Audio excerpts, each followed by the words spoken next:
Hello and welcome back to the Magical Mermaids Tarot channel. What is the karma for your enemy's wrongdoing?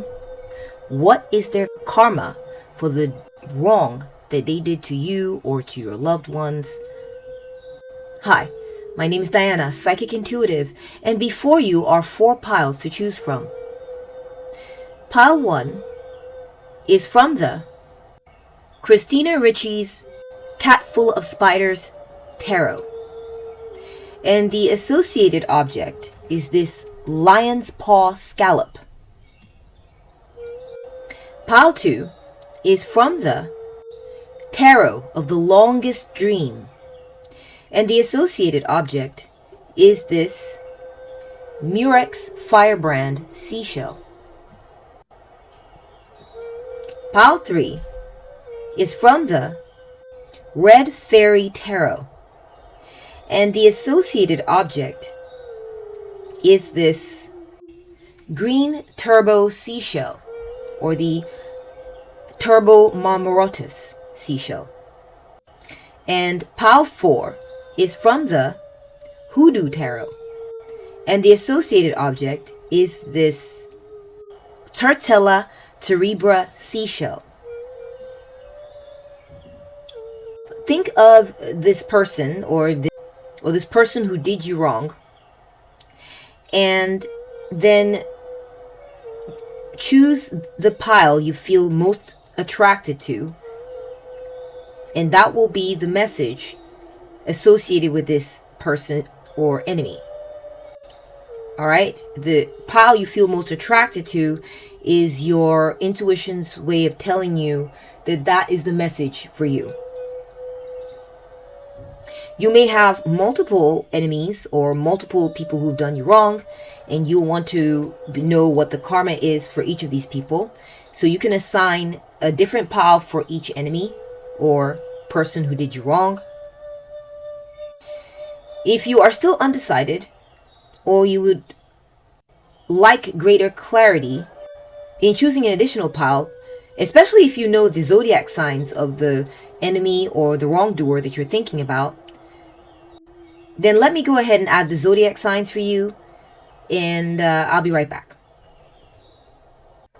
Pile 1 is associated with the sun or rising signs of Sagittarius, Gemini, and Aquarius.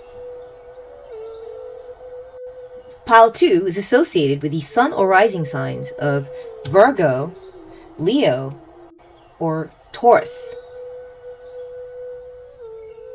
Pile 3 is associated with the sun or rising signs of Aries, Scorpio, or Pisces. Pile 4 is associated with the sun or rising signs of Cancer, Capricorn, or Libra. Pause the video if you have to and take your time. Choose your pile or piles, and I will see you at your reading or readings.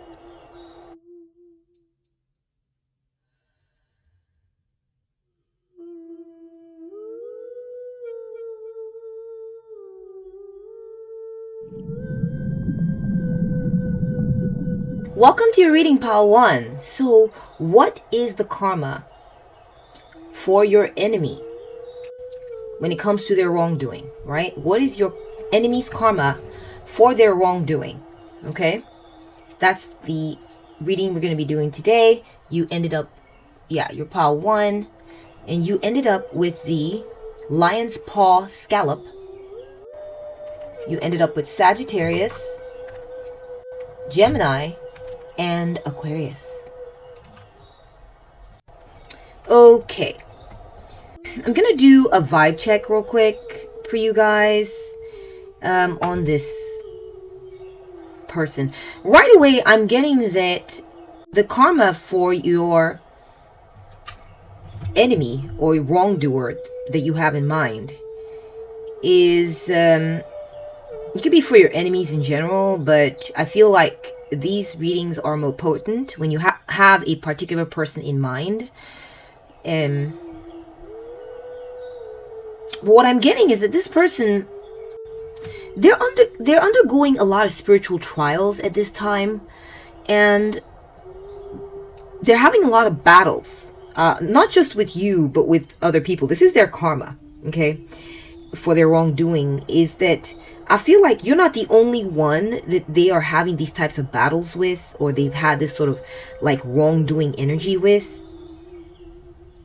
And part of their karma is that they're currently being overpowered, okay? They're currently being overpowered by people who are stronger than they are, okay? They're currently being overpowered by certain spiritual struggles. So they may like to sort of like overpower others, or maybe be a bit of a bully, or try to intimidate other people, perhaps you, part one, okay? But the reality is that this is the world that they live in. So they're under this type of these types of trials for themselves. Okay, they're feeling currently overpowered, or are being overpowered by forces greater than themselves. Okay, I'm not sure exactly in what capacity, but they are currently dealing with this. They're in a state of spiritual turmoil, strife. They're fighting with others, fighting with other people. And also they're undergoing spiritual warfare, where they have spiritually attacked others and are currently being attacked in return. Okay, so they're currently in a state of battle. They're battling, not, you know, maybe they've had a battle with you, but they've had battles with other people. They're in, their world is filled with battles. Their world is, they have a warfare, warring type of mentality. Like they're constantly battling others, conflicting with others, fighting with people or certain situations in their life, and they are currently feeling, actually, you know, even if you feel like they're coming across like they're on top of things, in reality they are feeling overpowered. Okay, they're feeling overpowered, they're feeling threatened, they're feeling intimidated.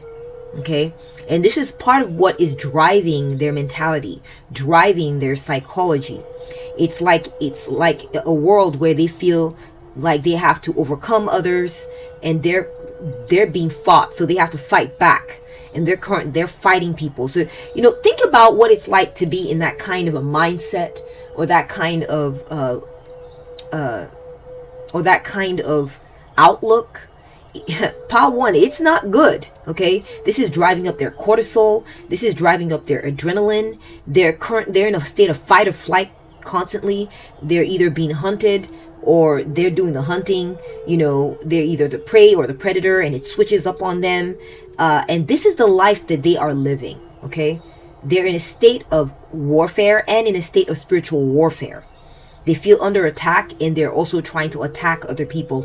It's sad, really. It's quite sad. That's kind of like the energy I'm getting.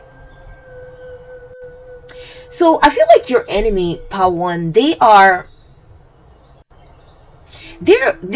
in a state of negativity, and like they have a worldview that views the world in a negative light. So therefore, as you know, whatever you're projecting into the world is what you're going to get back. And so this is kind of how they view the world as a negative place, a place where they have to protect themselves. And I feel like they may try to lean on some spiritual techniques. Is it possible? But it's like a form of negative magic. It's not good magic. Okay, it's not good spirituality. It's negative magic. Okay. This person, they're very formal. They like to follow certain formal rules. They may be religious, or like have a certain type of like energy where they put out like they're proper, they're this, they're that, right? They follow certain appropriate lines of authority, or like an organization, or they feel like the world is an evil place. Oh my gosh, guys, this is bad, man. In some ways, they felt like they were being hunted, but because of this mentality, they've hunted others. They've attacked others because they felt attacked. They're in a state of spiritual darkness. I'm going to be straight up honest with you, Pawan. This person, they're in a state of spiritual darkness, and they deal with their shadow aspects a lot. This taints, this kind of like gives their reality a certain taint, okay? They're dealing with a lot of their own like shadow issues, like their immaturities, their negativity, their pessimism, their limited mindedness, small mindedness, pettiness, any like faults that they have. I wouldn't say that they necessarily are great about putting it in check. Perhaps they put a few things in check within themselves, but there's some dark aspects of themselves that are like overriding everything and kind of running the show, okay, within themselves. And this is a part of how they live. Their shadow runs the show, or some big aspect of their shadow is what is running the show. And they view the world in this light. They view the world through a shadow aspect, where they're feeling like defensive. They may be a very defensive person, and they feel like they're constantly under attack. And this is all their fault, okay? Because there's a kind of a way you can view the world where, and don't get me wrong, there's definitely times where we're clearly being attacked. But I feel like this person, this aspect of themselves is kind of in a state of overdrive. And this sort of feels and informs the way they behave in the world. Okay? I'm getting kind of like a dog eat dog's world, or, they got me, so I'm going to get them back. Kind of a vengeful state of mind. Right? A certain pettiness there. Okay, let's go ahead and take a look at your first tarot card. We have the Nine of Cups. Okay.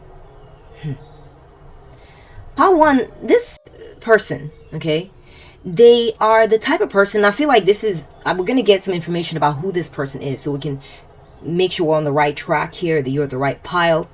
This person is all about gratification. And don't let them fool you, okay? They may come across like, yeah, I feel like this person is about making their wishes come true. They live like this, okay? They're all about making their wishes come true. They want to see the world be the way that they want it to be. Their world has to be perfect, to suit their wishes, their dreams, all right? But I feel like part of the karma that they're suffering right now is that their happiness is being challenged in some type of way. Their happiness is being challenged. They're not getting everything they want. They're not getting it all to be the way exactly that they want it to be. Okay? They're not.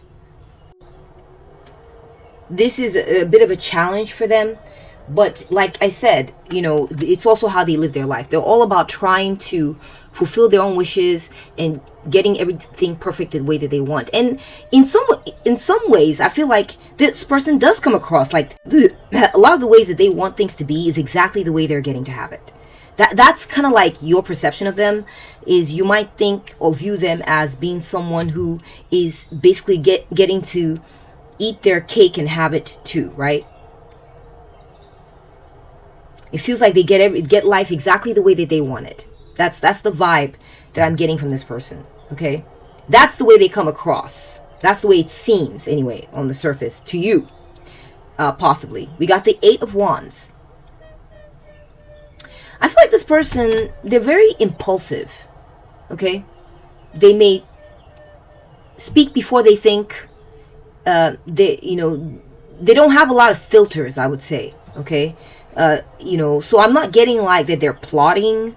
They're just the type of person who maybe they're used to getting things that they want, and they feel like their impulses are correct. They've never had to really check themselves.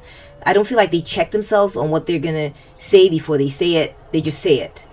This person might be someone who's always on the move.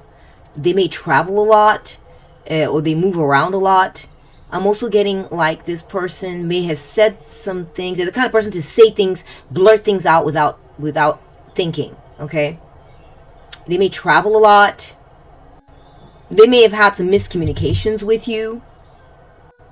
This person may seem very smug. They may have a smugness to them. They're like, that's right, my life is just the way I want it, and that's how it is, and blah, blah, blah. But we're going to get to the bottom of what their karma You know, what is going to be the consequence of the way they hurt you?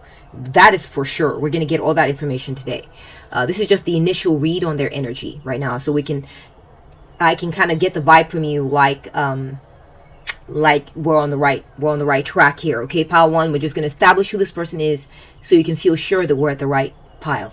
Now, I also feel like you may have ended your relationship with this person, or maybe stopped talking to this person. That's possible. I feel like this person, they're blind. They're blind to something. They don't see something, or you know, and you're aware of what that thing is that they don't see. They may be in denial about certain things. Perhaps they're in denial about the fact that they're impulsive and that they run their mouth, or that they do certain actions without thinking, and it's not necessarily the best thing that they're doing. So they're kind of in denial about this. They're in denial about, or they may also be in denial about the fact that you have ended the relationship and you're no longer interested in a relationship with them. That's possible. This person, they may be undecided about something. Maybe they're undecided about you, or there's a stalemate. That's another thing too, is I'm getting, is that there's a bit of a stalemate between you and this person. So maybe you haven't ended the relationship, but it's like, you know, it's just in a state of limbo. Okay, you're not necessarily they're not acting on the relationship with you. You're not acting on the relationship with them. It hasn't been, there's no closure, there's been no formal, like, I'm done with this and I'm done with you type of conversation, but it's just sort of like in a cold state of limbo. That's kind of like the vibe I'm getting. Okay. Next, we're getting the 9 of Wands. Okay, I feel like this person attacked you. Yeah, this person attacked you. And it made you, or it could have been repeatedly, and it made you put up your guard. You learned to put up your guard with this person, that they maybe are not to be trusted. Okay, this is what you realized about this person. They were persistent in testing your boundaries. They were persistent in pushing beyond your boundaries. And they're the kind of relationship or connection where you had to learn to stand up for your boundaries. Okay, you may have grown in your ability to stand up for your boundaries around this person. Like in general, you learned through them because they were so bad at pushing past your boundaries, or they were so bad at attacking, or they were really persistent at it, that you learned how to deal with people who persistently attack you by dealing with this person. Okay, you learned some skills. Okay, yeah, you learned to put up your boundaries. I feel like this person, yeah, you found them exhausting. You found them exhausting for sure. But you stood your ground, though. You stood your ground. You did not let them, you know, win. You stood your ground, but it was a trial for sure. We have the Knight of Pentacles. This person may be very conservative or slow to change how they are. They're very stubborn, and maybe very lazy when it comes to making certain efforts with you, towards you, or in your situation. They just are not motivated to want to change anything or do anything different. Okay, they know a certain song, they know a certain way of doing things. They're holding like a record, or like some kind of thing in their hand. So maybe they may be old-fashioned too, is what I'm getting. And they tend to stay stuck, and not just old-fashioned like in general, like maybe they like old-timey stuff, but they're just used to being themselves. They don't know how to do anything else. They know how to do certain things a certain way, and that's it. And this is part of what hurt you, is they refuse to, or they struggled with adapting, or, you know, being flexible, or something like this. We have the King of Cups. This person's, they're emotionally immature. They may have bothered your work in some type of way. They may have messed with your job or whatever you were doing for a living when you were dealing with this person. They may have caused you trouble or attacked you when it came to your line of work. Or maybe they said what you were doing for a living wasn't good enough. Or they may have bothered you at your work. Something like this. It may be a work-related matter. Or it may be... Yeah, I'm just feeling like this person... they're emotionally immature. That's the vibe I'm getting. They have some work to do. They may be emotionally unintelligent in dealing with the relationship with you or the connection with you. They may have been cold to you. They may have been emotionally manipulative. They knew how to push your buttons. You have the King of Cups. Yeah, they made you worry, pile 1. They made you feel like you need to put up your guard around this person, like they were kind of shady or something, like you're always watching them out the corner of your eye, like, what are you going to do next? What are you going to do next? You know, this kind of thing, okay? And keep in mind, this is just an energy reading, so it's going to fit all the different situations a little bit differently. So just take it as it resonates and leave the rest for others. So we're going to be taking a look then at what is going to be the karma or the consequence for their wrongdoing towards you, pile 1, okay? We're going to get more information about that. We have the 6 of Cups, okay. So something having to do with kids or your childhood, or, you know, I feel like the karma that they're going to, for their wrongdoing, is related to children or your childhood. Perhaps you're going, their karma is that you're going to view them as being in the past, and you're going to put them in the past and keep them in the past, okay? They're going to be viewed as old-fashioned. They're going to be viewed as living in the past. Yeah, this person is definitely stuck in their ways. So they may lose access to children. They may not get the reunions that they're wanting with you. They may be wanting a reunion, but not be getting it.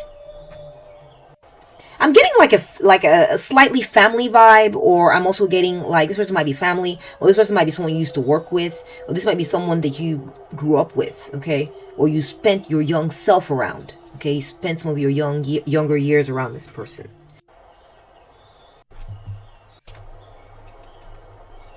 This person is going to be viewed as childish, immature, something like this, okay? They may be viewed as, I feel like they're going to be viewed as being stuck in the past, all right? And they're not caught up with the times. They're not adjusting. They're not evolving. They're just kind of staying stuck in the past and wanting only the past to be what's relevant, okay? We have the 9 of Swords, or you might be keeping them in the past. You don't want to bring them into your present. So this person, pile 1, they're going to be very worried because... or they may be currently worrying, actually, because they're going to realize that they've been sort of, they're going to be remembered for the things they did wrong in the past. They're going to be remembered for that. And this worries them greatly. This is something that keeps them up at night. At times. I wouldn't say all the time. This person may have nightmares, or have a lot of anxiety or worry when it comes to the youth, okay? It could be, maybe they can be worried because they don't have access to children, or they can be worried about the fact that they're being relegated to the past. They're being viewed as old news, and they're not important. They're not relevant to the present times. Okay, this is part of their karma, is to be in a state of anxiety. Let's get more information about this. We have the 6 of Wands, exactly. So I think that they want a reunion. This person wants a reunion, and they're worried that they're not going to be getting it, or they're not going to be getting reunions with you. They're gonna worry a lot because you're gonna be doing really great, and you're going to be popular, and they'll want to be associated with this in you, and they're not going to get it. I also feel like they're going to be worried about the fact that they're not, maybe they want to be popular, or they want to be well known, or they want to be well liked, and they're going to struggle in this department.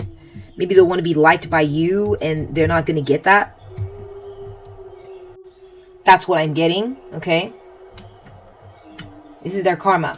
And also, they're going to feel like their reputation is not good. They're going to worry about that. Okay, they're going to worry about how they're seen, how they're viewed. This is their negative. This is their karma for their wrongdoings. Is they're going to see others being celebrated, others being viewed as the winner, perhaps you, others being viewed as awesome, as good. They you're being viewed like this, and they're going to worry about where this puts them when it comes to their reputation. I feel like they're going to worry because there's some type of triumph that they want. There's some type of achievement that they want. It could be having to do with schooling.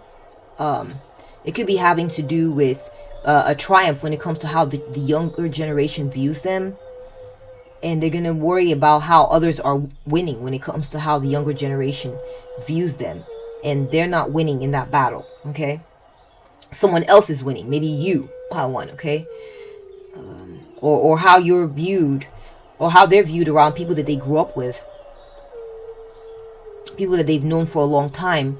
They're going to worry about their reputation.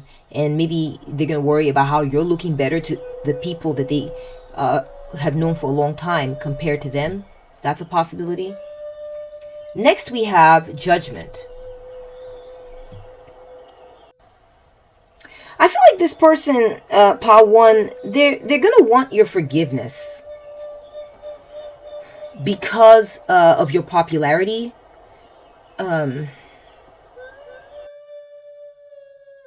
going to have a wake-up call when they realize that they were wrong about certain things. They're going to have a wake-up call like this, okay? There's going to be a time when you'll be viewed as winning, or viewed as right, or viewed as victorious in some matter, or maybe in general, or in some situation. And they're going to have an awakening and realize that you were right about certain things. Realize that there are others who agree with you. There are others who support you. Or they're going to have they're going to go through a state of reflection, all right? Where they are realizing that you've learned to put up your guard with them. You've learned to put up your guard with them. They're going to view you as the winner because you learned to tune them out. You learned to put them into a state of limbo, right? And stop viewing them as relevant. Stop viewing them as relevant to your happiness or your situation or your life. They're going to worry a lot about what they said to you. They're going to worry a lot about the impulsive nonsense or the impulsive actions that they took towards you. Maybe these attacks were things they did or said without thinking too much about the way it was going to look or the way it was going to land with you. And they're going to have an awakening and going to realize that part of why you have now learned to put up your guard with them is because of what they did in the past, okay? That's what I'm seeing, okay? And I feel like they're going to feel this way about other people. See, their reputation is coming into question here. This is part of their karma, is that there's going to be like a reputation type of thing going on where they're going to worry about how they're being viewed and realize that they made some mistakes on how they handled you, or how they dealt with you or dealt with others like you. Yeah, they're going to have a wake-up call. They're going to wake up to how they were. And they're going to realize, they're going to have some self-doubt because they realize how ignorant they were or how they were acting. And this is a major arcana card, so this is definitely going to happen, or it's currently happening. And it's causing a lot of like, this is part of what's causing them to worry, is they're going to realize that you are right about certain things. Next, we're getting to the Three of Wands, landing on top of the Knight of Pentacles. I feel like this person, they're going to wait for you. They're going to be waiting for you, but they're going to find that things are slow to change. And part of why things are slow to change, either with you or with other people, is because of the way they are. They're going to realize that they are getting the energy that they put out in return. Okay? They're going to be dealing with certain delays in life, okay, when it comes to you or other people. So this is their energy reflecting back at them, and it's going to put them into a state where, you know, this is part of their karma, is they're going to be forced to be in a situation where they're waiting. There's certain plans they want to put into effect, but they're just gonna have to wait and wait and wait until other people show up and do their part on some plans that they're wanting to see happen. And it's not gonna work out, or it's just gonna be a lot of delays, because the slowness to change, the slowness that they put out in the past is gonna come back on them. Okay, it's kind of like a boomerang effect. They're going to see that same slowness reflected in others, reflected in the world around them. This is part of their karma. Okay. So it looks like we need another card here.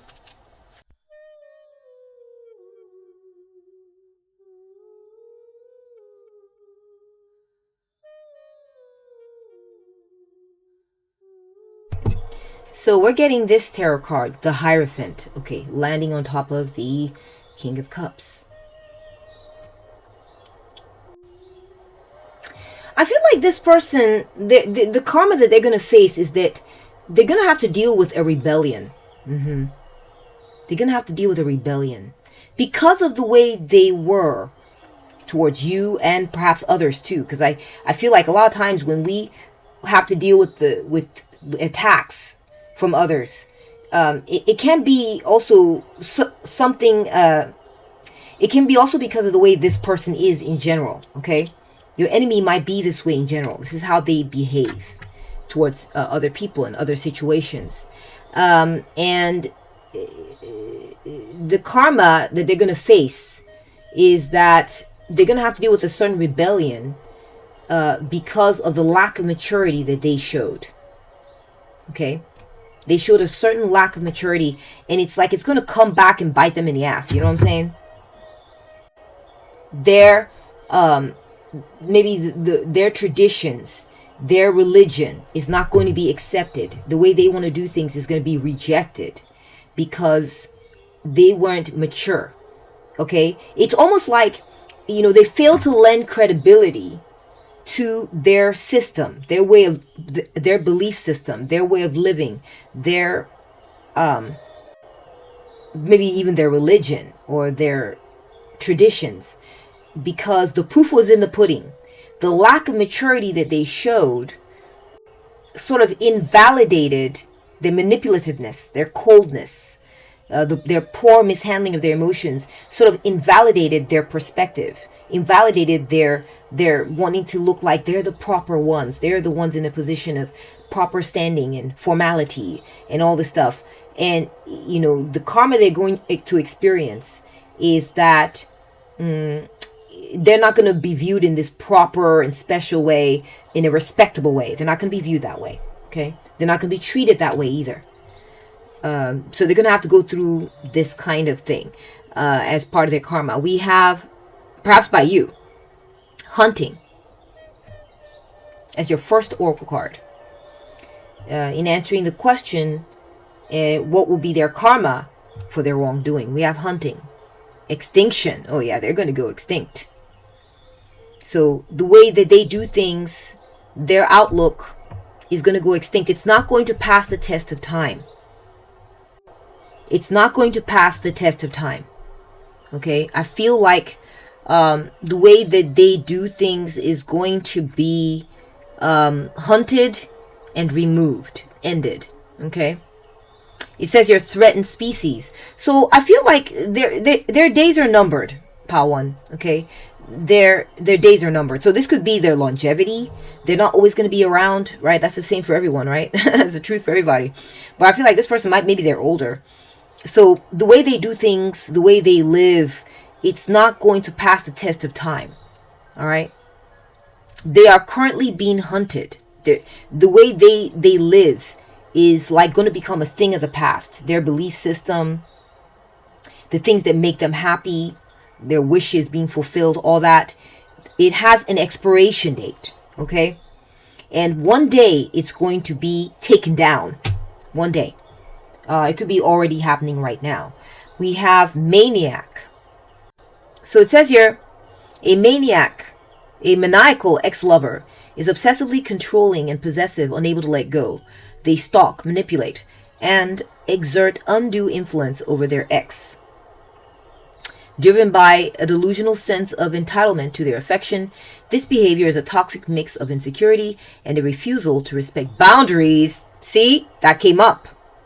Posing a significant threat to their ex's well-being.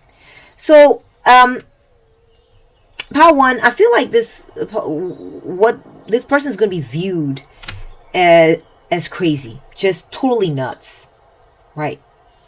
They're going to be viewed as a crazy person who doesn't know how to respect other people's boundaries and is going to be viewed as someone who's toxic. And this is going to cause them a lot of worry and fear, that this reputation that they'll have, okay? This reputation they have for blurting out nonsense and running their mouths. See how big the mouth, how wide it is, okay? They just say things half-cocked, crazy things. They just blurt it all out there. Or they may have temper tantrums where they just kind of go off and just start talking rubbish from that crazy place in themselves, okay? This is how they are going to be viewed. This is how they're going to be viewed. And they're going to worry. It's almost like I said, like they don't really control themselves. And it's going to, come back on them. They're going to realize that this is how they're viewed, that they run their mouths talking crazy nonsense. And they're going to be viewed as a lunatic, okay? And this is the consequence that they're going to have to face, is they're going to be viewed this way. And there's no takebacks. That image is already out there about them. They're aware that this is their reputation, that they're a lunatic, they're a fanatic, and they have a certain toxic way of behaving, that they're delusional. They have a delusional sense of entitlement about themselves. They act like they're entitled to certain things, or that their point of view is just nuts. And they're going to worry about this. They're going to worry. Okay. We have homeless. Okay. Wow. Okay. So part of their karma is that they may lose, they may lose out when it comes to where they live. Okay. They may literally become evicted or kicked out of where they live. Or I'm also getting like, they're going to feel rejected by a certain group of people.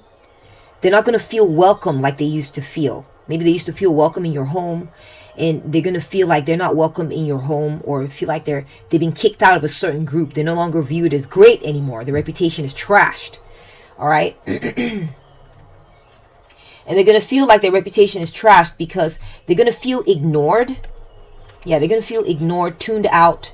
This is going to be the signal to them that they're no longer popular. Their reputation is no longer good. It could be maybe they don't no longer feel welcome in your space, or feel welcome in your neck of the woods, or feel welcome around certain people. Okay.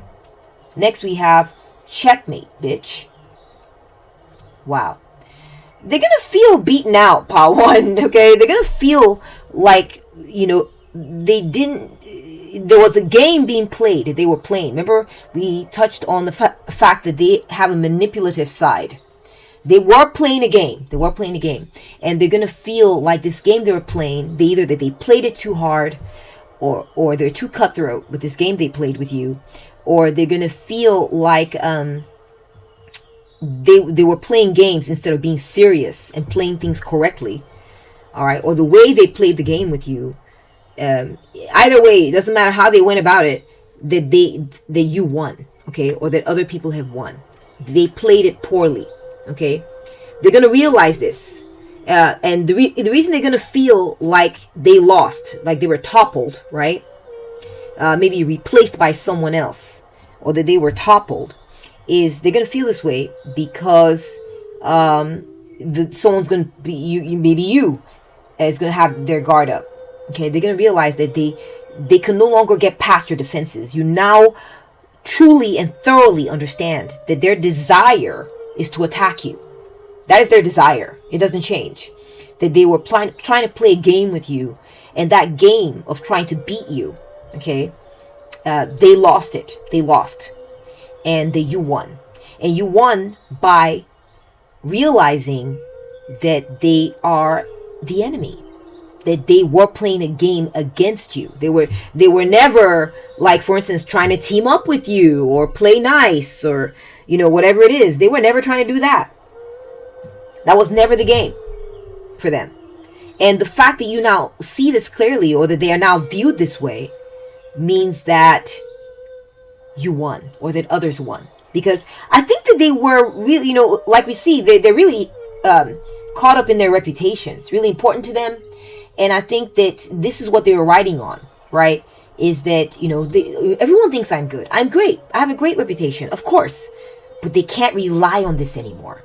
Too many things have happened. They messed up too much. There were too many altercations. There were too many attacks. They've revealed their hand.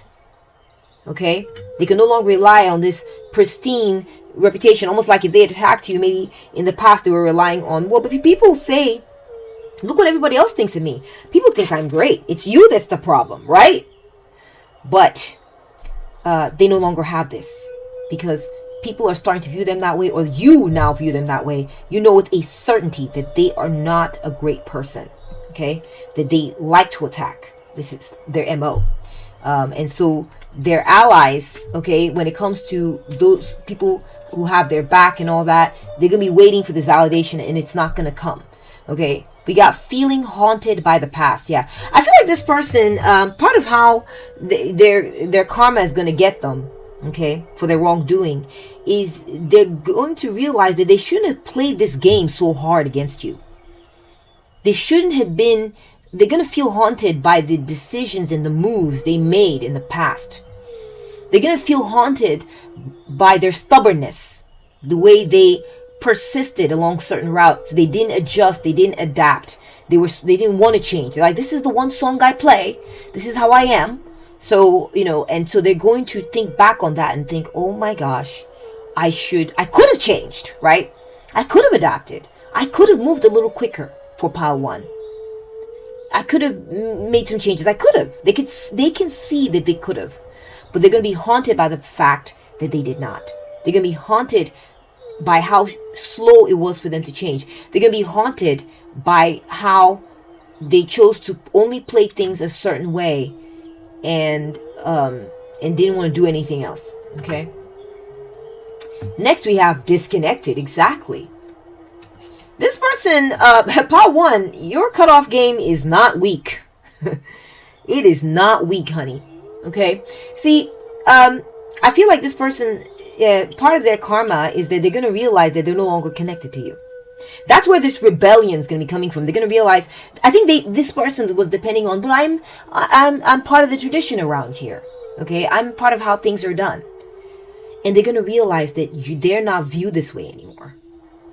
That they've been blocked, that they've been canceled, that their power, okay, their position of authority has been deleted from either your books or the books of others, and the reason they're going to feel haunted by this is because they valued it.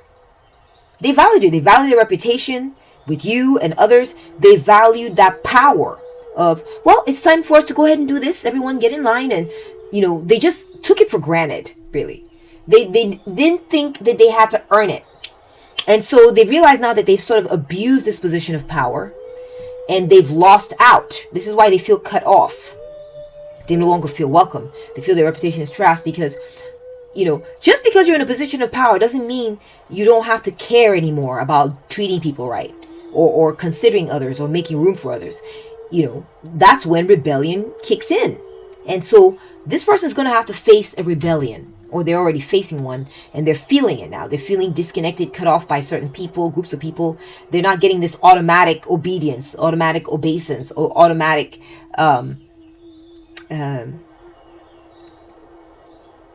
in that they assume they would always have. They're not getting it. Okay.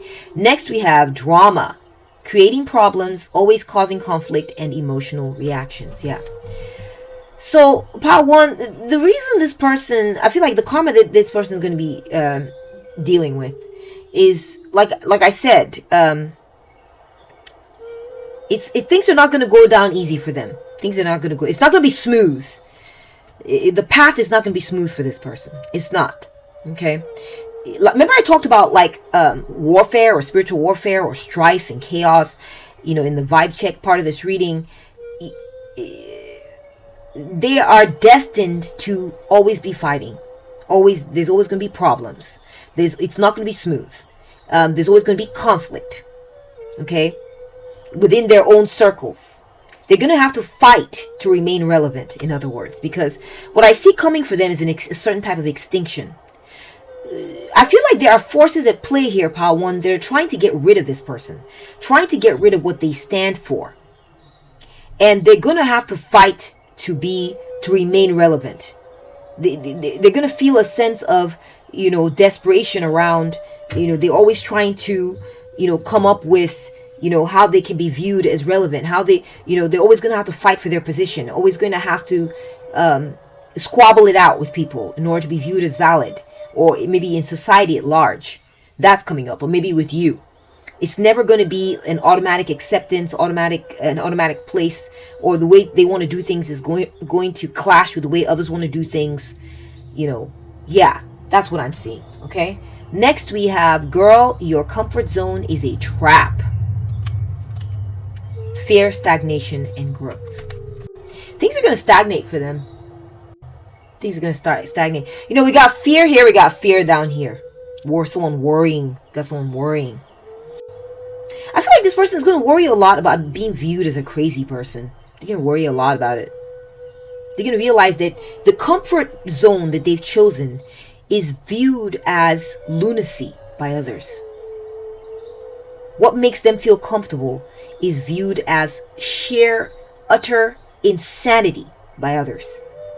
Or it could be that someone that they've chosen to believe in is going to be viewed as a freaking maniac. Okay, full of toxic behaviors, and it's going to worry them how this is viewed. Okay, this is part of the consequence that they're going to be living under. Okay, as their karma.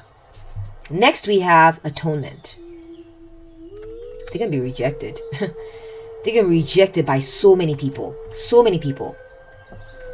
They're going to be stabbed in the back by others. Many people are going to reject your enemy. Many people. They're going to reject, I feel like when it comes to their reputation, many people are going to be like, no thanks. No thanks. No thanks. No thanks to your enemy. To the person who did this wrongdoing. We don't want you. Bye. Or no thanks, or talk crap about them behind their back. They're not going to be welcome, not just with you, but with other people. In society at large. Okay?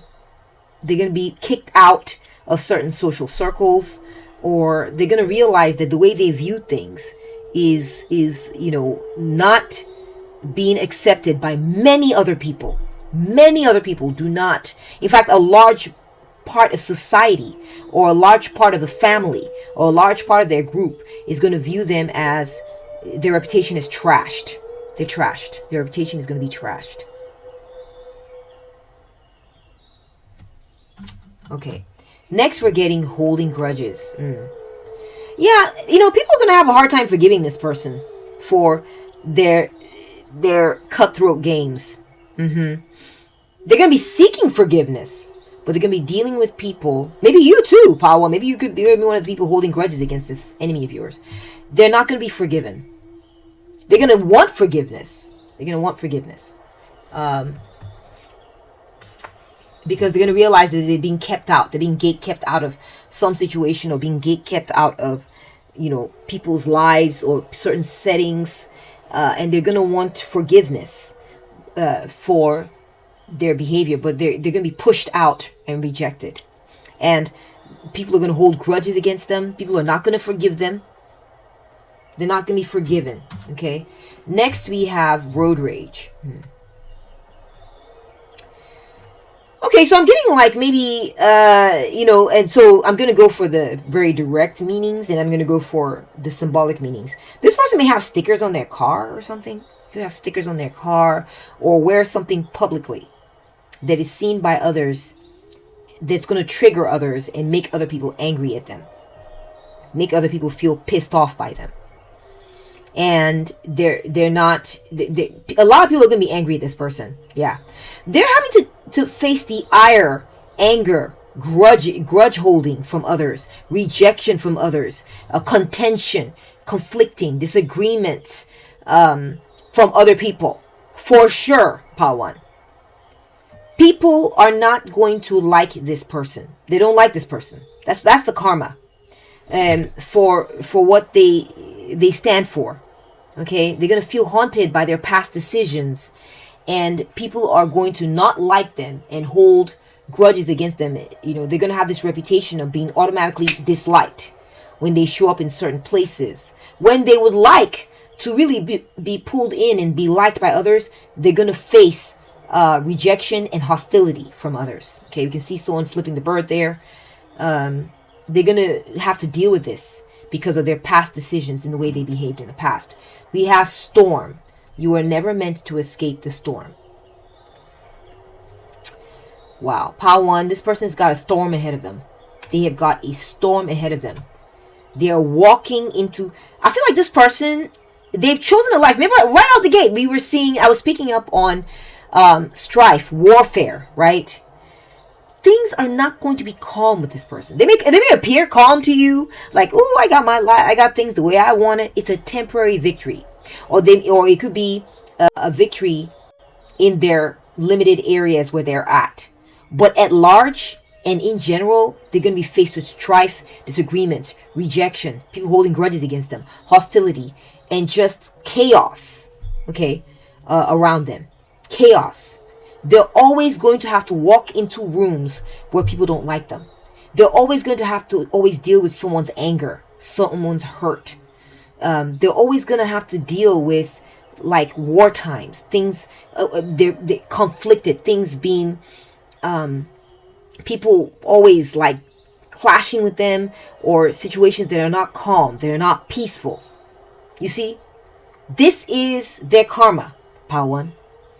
And it's very sad. It's very sad. It's like there is no peace. They're always fighting. They're always at war. They're always never fully liked. Their reputation is not going to be great like they want it to be. It's not going to be. They want a great reputation. They're not going to get it. And that's what I'm seeing in the cards for you, Pile 1, as far as what is your enemy's karma for the wrong they did against you or others or your loved ones. I hope you found this reading insightful. If you did, please give it a thumbs up. Let me know how you felt about this reading. I would love to know about it in the comments section. Thank you so much for coming to me with this energy. I hope you feel like I have given you some satisfactory and resonant messages here today. If you value the work I've done here today with you and you would like to support me in this, then you can do so by subscribing and going into the comment section here at the top. You can scroll, you can move the comment section, top part of the comment section, you can scroll it to the left, I believe, to the right, I believe, and there you'll see the hype button. You can hype this reading. And if you would like to support me in other ways as well, you can order this deck if you're interested in it. This is the Christina Ricci Catful of Spiders Tarot deck. I have some links in the description box that you can click and order. You can also consider joining my channel, where I have members only readings available for you to watch. You can also get early access to these readings as they become available, so you can be the first to watch them before the public does or the subscribers do. And also get priority response to your comments. Thank you so much for watching today. Thank you for being here. Take very good care of yourself, okay? And I'll catch up with you at the next one. Bye! Welcome to your reading, Pile 2. So, what's the karma for your enemy's wrongdoing? Or what is the karma for the person who did you wrong? Let's move your number over to the left. You ended up with this Murex Firebrand shell. You also ended up with Virgo, Leo, and Taurus. Okay, so let me go ahead and do a vibe check for you guys. Let me kind of get some confirmation. I want to get a read on their energy. This enemy of yours real quick.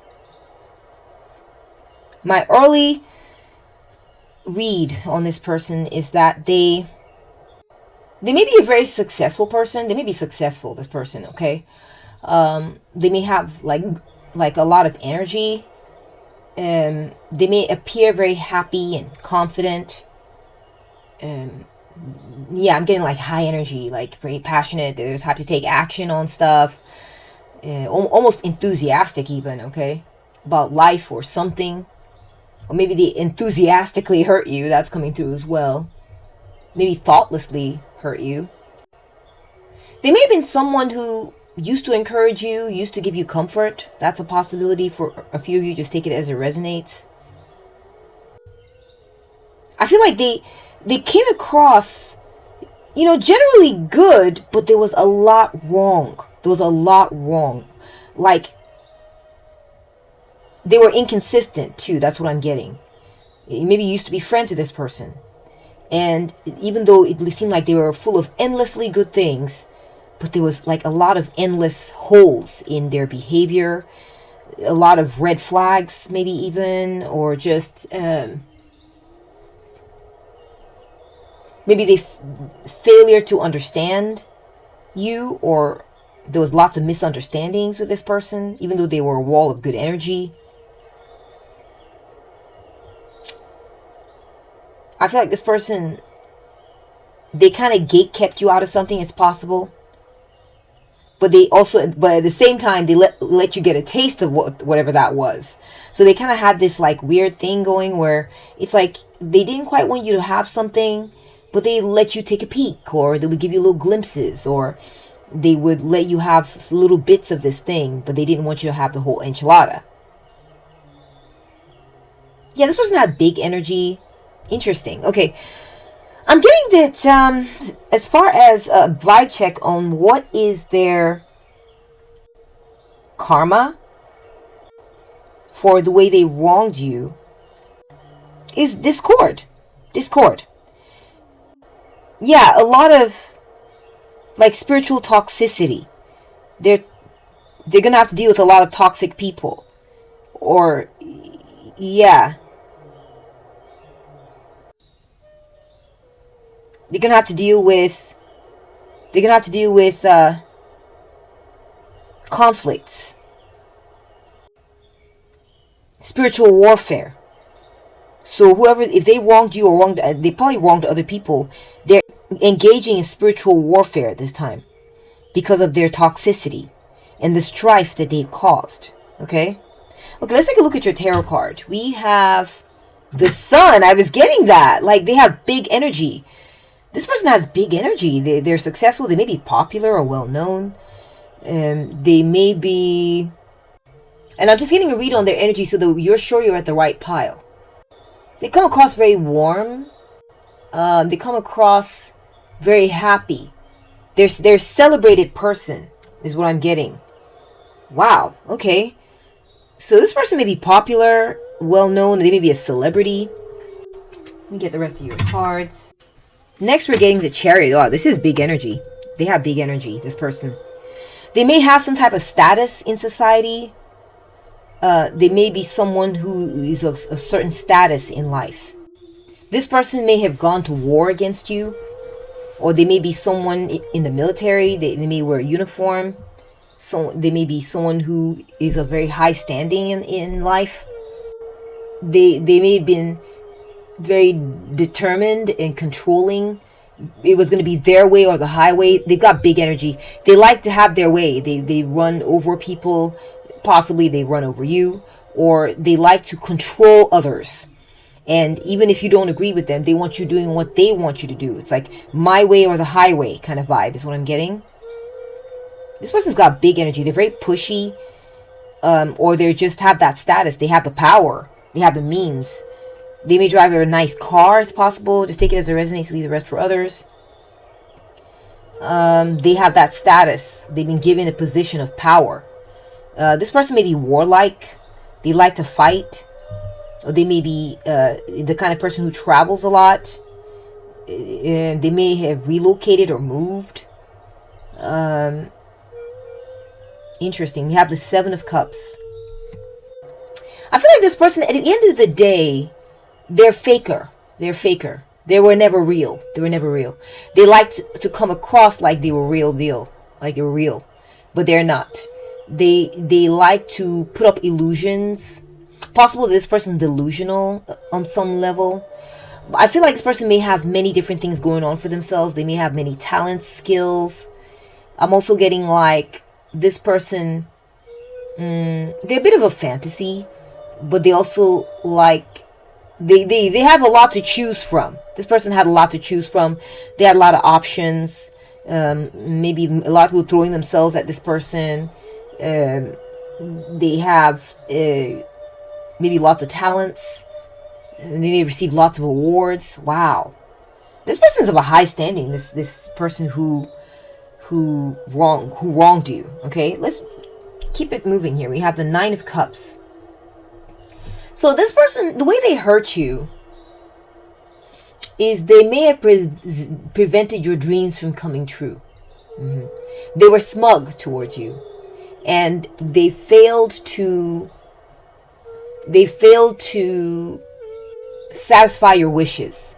There was some wish maybe that you wanted from them, and they didn't satisfy it. Okay, they may have acted spoiled with you. They may have acted like, I feel like they got everything they wanted from you, and it's like, and then what? And they acted like they didn't owe you anything. They were smug, or they acted like, well, I already have everything I need anyway, so I don't have to do anything for you, or something like this. That type of energy. Yeah, this person's spoiled, yeah, and so they gave you that kind of a vibe, and they were like, take it or leave it, take me or leave me. It doesn't matter. I'm gonna have everything I want anyway. This person may have treated you like you were unnecessary to them, or treated you like you were unnecessary. This person may have gone to war against you. They may have used their power for evil, in a way.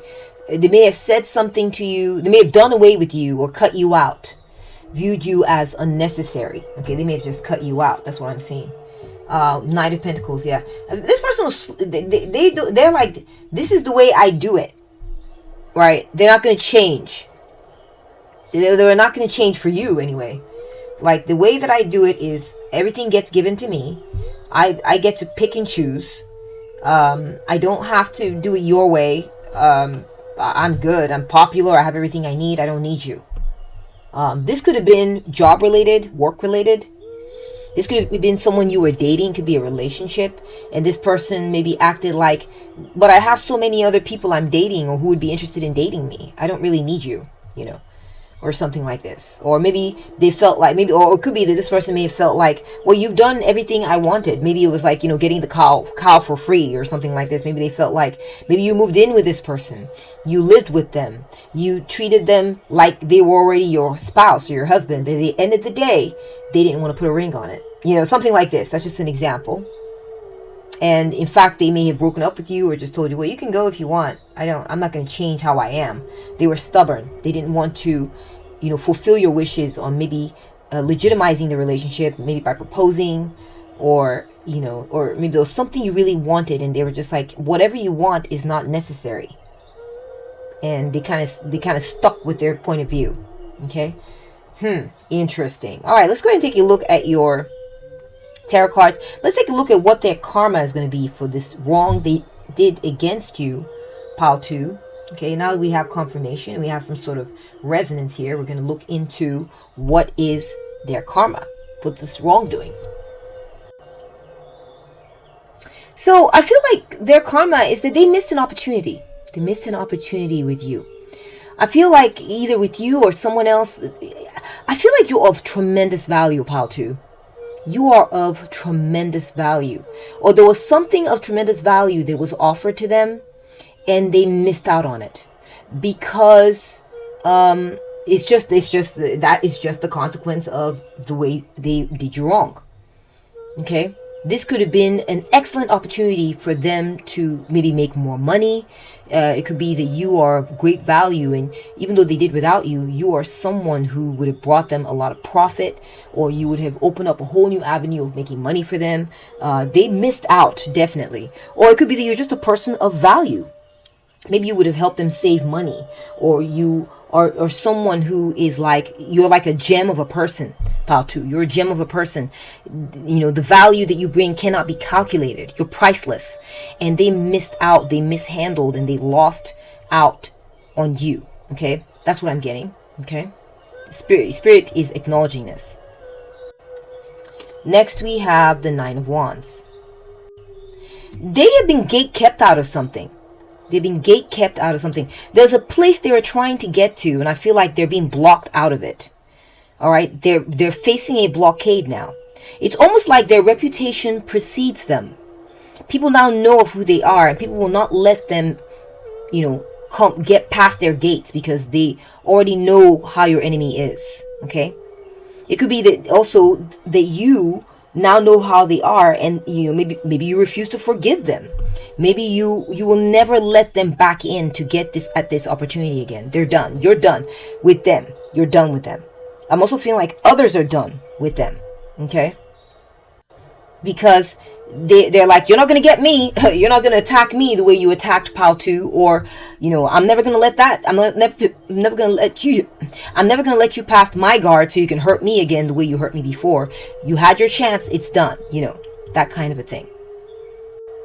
People are standing their guard around this person. It's like they know who this person is, and they're not going to let themselves be hurt. They've experienced it before, or they've heard how they are, and they're just not going to let it happen to them. We have the Page of Swords. Yeah. I feel like there's been some gossip about this person, that they're not real, that whatever they're offering is a lie, that they're an illusion. Okay?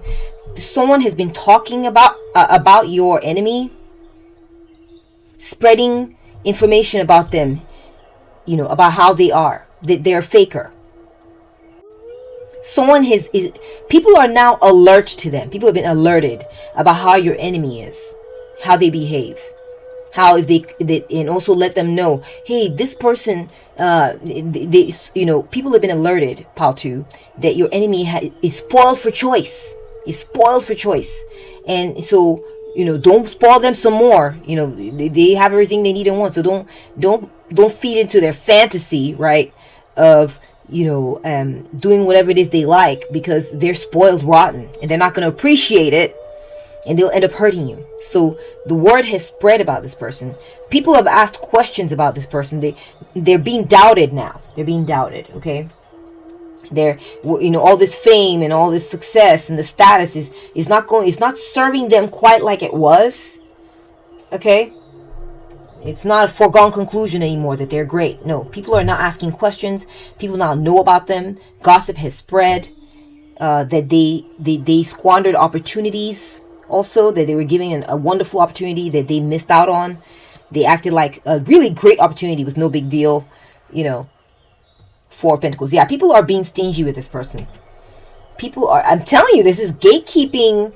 I'm keeping you out type of energy going on. I'm keeping you out. I don't want to share with you. You have everything you need. So I don't want to share with you anymore. This is the consequence, what they're facing from others and from you. Okay? Possibly from you too. But I'm seeing like this is the consequence for them. This is the karma that they're facing for their wrongdoing. People do not want to share with them. Yeah. The Four of Pentacles is the Lord of earthly power. I feel like someone is not going to want to share their power with your enemy. Yeah. So I feel like the person who did you wrong, they're going to encounter a situation where they'll need someone's assistance, or need someone to, maybe share something with them. Maybe when it comes to relationships or in the realm of emotions. And they're going to encounter people who are emotionally stingy, or who do not want to share their network with them. That's what I'm getting to. Like, networks are going to close up against your enemy. Okay? You know, a lot of times it's who you know, right? And that's how you get certain connections or get certain opportunities. And I feel like because of the reputation that your enemy has made for themselves through you and others, you know, these connections are going to start drying up. And people are going to be like, okay, people are going to be like, all right, so you're so famous, you got the status, all that, you're on your own. Like, why do I need to help you, right? If you're going to act like, you know, the value that lies in someone is not important, why should we treat you like you're important? On, you know, yeah, it's just, oof, it's ugly. It's not, they're going to be not good karma, guys. We got the Four of Cups. So I feel like when it comes to relationships, this person is going to try to offer someone, make offers. They're going to try to make offers to other people. And other people are going to lose interest in them. Other people are not going to want them. Other people are going to feel like they don't want your enemy. Okay, your enemy is going to feel unwanted, rejected, dismissed, ignored, and not the hot stuff that they thought they were. Okay, that's what I'm seeing. We have the Two of Wands. Yeah, people are going to be hesitant about your enemy in the future. Yeah, people are going to be hesitant about this person. When your enemy shows up to make themselves known or tries to come at people and stuff, all this stuff is going to be, you know, either, yeah, their reputation is going to precede them, and people are going to be like, I don't know about you. I don't know if I should trust you. It could be this is how you're going to treat them in the future, and this is the consequence. Okay, but I'm also getting, you know, in general as well, possibly with other people that they've treated this way. There's just this idea that the networks are drying up on them. People are closing off towards them. People are like, no, I'm not going to share of myself with you anymore. I'm not going to let you into my family. I'm not going to let you into my connections. I don't want anything to do with you. I'm not sure about you. I have doubts about you. I've got my guard up against you. I don't want you to hurt me. I've heard about you. I don't want you hurting me again, or whatever it is, you know. And they're going to be missing out on certain opportunities. They're not going to be offered certain opportunities as well. Okay? Wow. We have your first oracle card. It's Insane Person. Wow. Pile 2. Your enemy, the person who did you wrong, is going to be viewed as just flat out nuts. People are gonna say, you know, how could you have turned your back on such a good offer? How could you have acted like that offer wasn't amazing? How could you? Are you nuts? Like, I feel like this person is gonna come across like a crazy person to others. I'm also getting like this person might have a mental break. Or, you know, they may have some sort of, they may have some sort of mental breakdown because they lost you or lost some opportunity. Let me keep going, and it will establish more of an energy reading with these cards here, and then we'll put it all together at the end. All that is hidden will be revealed. Yeah, Pile 2, listen. People are going to find out the real deal about your enemy. You know, the gossip, what's actually going on underneath the hood, okay, with this person. No more are they going to be able to put up illusions and act like I'm this and I'm that. I'm a fantasy person. I'm great. Da, da, da. People are going to see through the illusions and what they try to hide about themselves, about how they are not great in some type of way, or maybe how pushy they are, or how bossy they are, or how they do not respect others' boundaries. That's possible. It's going to come to light how they are. Okay, it won't remain hidden for long. It's going to come to light. I keep getting like exposure and people being aware of how they are. This thing that they're hiding, there's something they're hiding, and they're not going to be able to hide it anymore. They are shocked you walked away. Yeah, you. I feel like this person, they're entitled. They're entitled, Pile 2. This person's entitled. They just expect anything and everything good to give itself or themselves to them. Okay, they expect everything good to come to them, and they expect everything good to stick around waiting for them, because they really truly think or thought that they are the end all and be all. They're the alpha and the omega, and they're way up there, and everyone is desperate to be with them, or, you know, all good things will come to them. That's their entitlement. including you, pile 2. And they are shocked that you walked away from them. They underestimated your ability to, or they underestimated you. They underestimated you when it comes to the idea that you valued yourself. Okay? You value yourself. You understand the value that you bring to the table. You do. They underestimated this. And they're also shocked because, they're realizing, wait a minute, why was I acting like I was so great again? Pile 2 was actually pretty amazing. That's what they're realizing about you. Pile 2 was actually really amazing. And they knew it. And I didn't realize that Pile 2 was going to see through my nonsense and walk away. Or leave me. Or doubt me. Okay? Or gossip about me.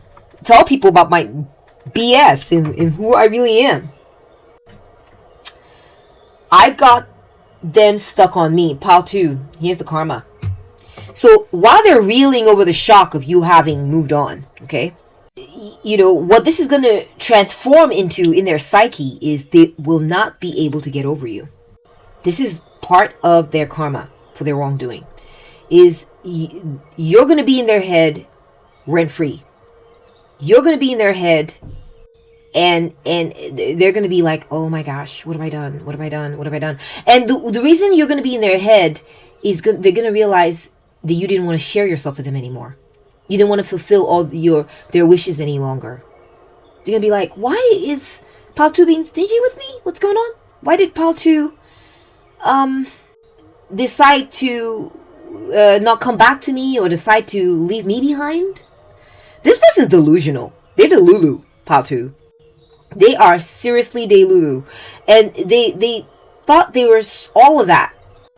And maybe they are in a lot of ways. But they did not expect you to close yourself off to them and stop sharing yourself. Stop sharing with them emotionally. Stop fulfilling their wishes. Stop sharing your money with them even, for some of y'all. Stop sharing your network or your family with them. Or to block them.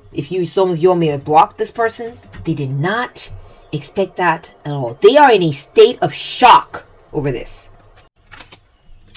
Next, we have difficulty in adapting to change. So this could have had to do with a breakup. Or maybe you quit working for someone, or you quit being in a relationship with someone, or you quit being their friend, or you quit being in their network or something. I don't know what it is, but this person is going to have a hard time accepting this. This is their consequence. They're going to have a hard time accepting that you really truly are done. That phase is done now. You have rocked their world, Pile 2. They cannot fathom that you're no longer interested in them, that you've literally lost interest. They went from thinking that they were the best thing since white bread and they'll always be preferred. In fact, you're pining for them. People are pining for them to, wait, you don't want me? They're going to have a hard time accepting this. They're going to have a hard time adjusting to this. Okay? It's like they treated you like you were unnecessary and you lost interest in them because of it. They didn't realize how fundamentally this would change things. This would change the equation. Okay? That what you wanted was not necessary for them, so you lost interest in them. And they have a hard time adapting to this. This is the consequence that they're facing. This is their karma. We have left on red. Yeah. They're mad, honey. They are mad that you are not responding to their messages. That you are no longer about them. If they sent you a message, they saw that you read it, and they're just wondering, why is there no response? I feel like this person, they may have tried to make it up to you or try to beg you to come back, or after they put you through all that, when you were giving them everything, taking great care of them, making their wishes come true, and treating them like a king or a queen. And then you finally said, there's this one thing I need you to do. I would really like to be married. And they're like, we don't got to do that. And the moment you realize they were just going to be treating you like this, and the thing to do, and this is just the example I'm giving, okay, so you can use any other scenario that you may have gone through with this person. You can see the parallels in this story, okay? It's an example. You may have reached the point where This could be a job, okay? This could be a career. Maybe you had an employer who you were doing everything for. You gave them the best. You were a star employee, and all that. And you were like, well, I need a raise, though. And they were like, well, not quite, okay? And you're like, all right, I'm done here. I've giving you everything, and I don't deserve a raise. Or I've given you wife-husband treatment, and I don't deserve to be married to you. You don't view me as husband or wife material, wife or husband material, or you don't view me as wife material, or you don't view me as valuable enough to do this thing with me. Where else are you gonna find a deal like this, right? Huh? And so they are crushed because it's like they've tried to get you back, but that they've lost the opportunity. That's what they're realizing. They're having a hard time accepting this, that they've lost the opportunity. They thought they could play hardball with you and that you would just sit there and take it. And when you moved away from this, they still think they got a shot. They didn't realize they're having a hard time accepting that was the shot. They failed you, and that opportunity is now gone. And you're not going to accept leftovers or, all right, fine, you win, come back. It's like, okay, you've lost interest in being with someone who would only treat you a certain way under duress. Only if they felt like they lost you would they treat you right. Not while you were there giving them the best. No, they didn't see it then. So, and I feel like there's a part of you that's protecting yourself from having to go through this again with them, right? If this is how they are, imagine if you say yes to this, them begging you to come back. This is who they are, right? They showed who they are. Maybe something else will come up and say all right, fine, I'll come back. And then you're dealing with them, and then boom, something else happens. You're like, okay, I'm not okay with this. Well, you're just going to have to accept it. They're going to go back to being themselves. You have now seen them for who they are, okay? And there's no going back now. This is something they are shocked. They're shocked that you are responding this way. And this is a wisdom you now have about the situation, okay? We have abandoned. Exactly. You've abandoned them. They have been abandoned either by you or you and other people. They've been abandoned. We have moving in silence. Yeah, you're no longer talking to them. It says left unread. You're not responding. They're not being responded to. They're not being talked to. You've left them behind, and it's done. They're in a state of turmoil over the fact that it really is truly done, just like that. It's like, yes, just like that. Because when you were there and giving them the best, that was the time for them to say, okay, my love, or okay, star employee of mine, you really are amazing. Here, let me reward you. I want you to feel valued. And they couldn't do it that way. And now you're done. You've abandoned it. It was a toxic situation. They wasn't going to value you under normal circumstances. Only if they were playing hardball were they going to do it. Okay? This is their karma. They may also be dealing with someone who's like, okay, I'm going to cut you off because of how you were to me. And I'm not, maybe for a time. It could be for a time. But I'm getting no. For most of them, this person, they're being cut off for good by you or someone else. Because I'm seeing Morte, de la Morte. Okay? Yeah, I'm seeing the Day of the Dead mask. Dia de la Muerte, which implies to me that something has ended. Yeah, someone's done talking to them. Someone's done dealing with them. It is done because they're realizing that this person is nuts. Okay, they're realizing your enemy is nuts. Could be you. You're realizing that your enemy is nuts, or this person who wronged you is nuts. They do not think things through. They don't know how to deal with a good thing. When a good thing is in front of them, they don't know how to appreciate and value it correctly. They're thinking they lulu thoughts. They're nuts. No. He owes you nothing but silence. Exactly. Look, we got a phone here. Unread. Silence. Yeah. So the karma that this person is facing is, I think they're wanting to, maybe they want you to be like, all right, let me, okay, maybe they've talked to you, right? They've sent you an offer or something, and they're waiting for you to text back. All right, thanks for sending me this offer. I'm sorry, but now that I've thought about it some more, I still don't want to know. You're not bothering to give them closure, Patu. You're not bothering to give them closure. They want closure, or they want either you to accept their offer, or for there to be some more talking to help them feel better about where this is gone, when this is landed. Can we talk about this? You are not giving them closure because you don't need the closure. You've gotten all the answers you need, which is they've shown you who they are, okay? That you persisted in a certain situation and they persisted in being a certain way to you. It's clear. You don't need any closure. The answers are there, and you're not going to be answering or giving them more information. You've accepted it. You've accepted how they are. You're not relying on yourself. You've accepted reality. While they're sitting there busy fumbling around trying to get more out of you, you're done. You're about, look, it says here, look, this woman's crossing her lips, meaning silence, unread. You read it. You're not saying anything. Silence. It's done. No more talking. And they're sitting there scrambling. That's why you're in their head 24/7, or you're in their head rent-free, is because you left them in a state of shock. They really thought they could keep stringing you along. And when you decided you were done, you were done. Your cutoff game is not for the weak, Paltu. It's not. We have Queen of My World. Wow. Paltu. I feel like this might be a divorce situation for some of y'all. You may have just been like, I'm sick of this person's shit. This could be an ex. I'm sick of your shit and I'm done. And it may have come as even though they had several warning signs, you kept working and persisting and trying to, you giving them the best treatment, treating them like a king, or a queen or whatever. You were hanging in there, you were doing it, and it's like they just did not want to get that this was some of the best treatment they were going to be getting from you or anyone else.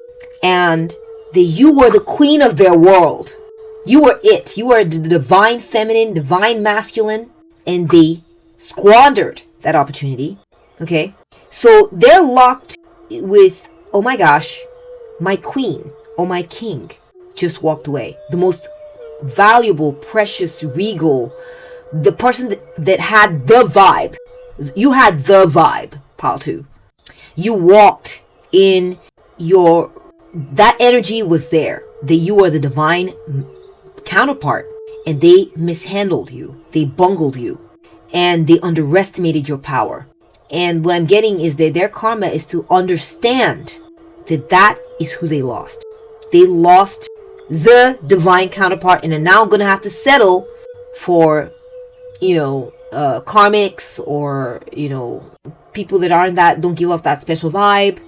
All that. They're just going to have to settle for other stuff. But they're not going to be able to get you. It's done. This is their karma. We have public embarrassment. Exactly. We talked about this stuff coming to light. So, Patu, it's possible you told people this gossip. You told people now how they are, who they are. They were thriving on their reputation. And other people thought, oh my gosh, they used to think of your enemy. Oh my gosh, they used to think your enemy was great, and your enemy, and you actually, it's like you gave your enemy cred. You gave them good cred. People in your social circles thought that your enemy was awesome because they had you. They had you because they knew how awesome you were. And if you were saying that was your divine counterpart, then they must be pretty darn special.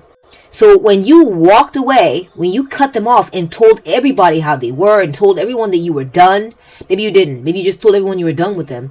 This sent their reputation crashing down. People have been not talking to them. People have been kind of shunning them a little bit, not interested in dealing with them, being hesitant about them. They're feeling the shift.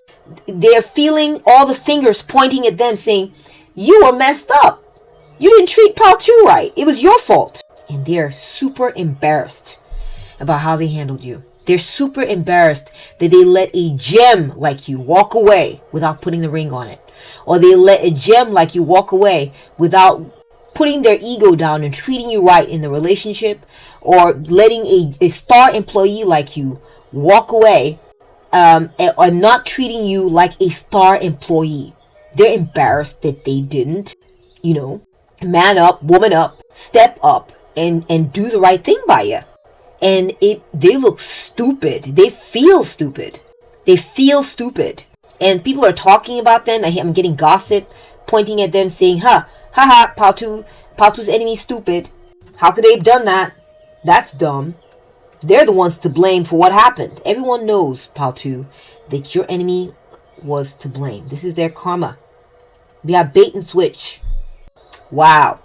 I feel like this person You switched up on them. You switched up on them. This is their karma. You were the goldfish before, right? The prized, beautiful fish that in their beautiful koi pond swimming, and they would just every day they'd come into their garden and they were smug and they'd look at you and be like, "There's my beautiful goldfish in the pond, all mine." But you turned into a shark. You turned into a shark. You're like, "Oh, so you don't want to." They didn't want to, maybe they cheaped out on you and didn't want to give you good goldfish food. I'm just going with the analogy here, okay? And, you know, you needed this good quality food to shine, to be thriving. And they wanted to get you on the cheap or kind of, you know, maybe they didn't feed you as often as they should have, okay? Right? If you're a goldfish in a pond, maybe your owner is not feeding you like they should, or they're not giving you the best quality food. All of a sudden, one of your gold fins turn into a gray, hard, scaly fin. And they're like, "What? Oh my God, what have I done? Oh my gosh, I need to go hurry up and get some good food." You know, so only when something went bad do they now want to treat you right. You see? This is their karma. Is that you show them your shark-like side. You're cold. You ever seen a shark's eyes? How cold the shark's eyes are. They're nothing but pure predator. They're pure predator, nothing more. They're just instinct that has been, you know, an efficient hunting machine for millennia. That's all they are. And you've just become this to them. Cold. This is their karma. They're realizing that you had a shark in you the whole time. And they mistook you for a beautiful, innocent little goldfish that they were just going to treat however. And you know, and they're having a hard time adapting to this, by the way. They're having a hard time accepting this change in you, this change in circumstances. Bridge half built, yeah. They, you know, whatever they were trying to build, it's incomplete. It's incomplete. You don't have to cross all at once. Just dare to build what's missing. Yeah. You're no longer, you know, their karma is that there is no meeting in the middle. They're trying to compromise. They're not going to get a compromise. They're not going to have you come meet them and build the other half of the bridge to meet them. You know, they're going to be left hanging. Left hanging. You can see that. The bridge, where's the rest of it, right? They were never able to complete it because you need multiple parties. Look, you left them hanging. You left them hanging. This is someone who wanted to have their cake and eat it too. And you were walking karma for them. You taught them a lesson they will never forget. They're going to be struggling with this one for a long time. They're going to wonder, you know, and also there's a lot of embarrassment. They were treating you a certain type of way because they thought no one else would be hearing about it. And now their reputation is being impacted by this. They're in the hot seat. They're being blamed and they're being viewed as, what's wrong with you? How could you have lost such a good one? She was amazing. Paltu was amazing. Paltu gave you everything. How could you have bungled this? And they're like, it's too late now.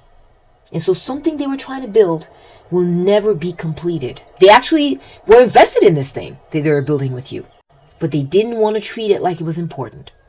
And so now it's been left incomplete. They've been left hanging and they've lost out on a wonderful opportunity with you, a wonderful gem of a person that you are, or a wonderful financial opportunity that you represented.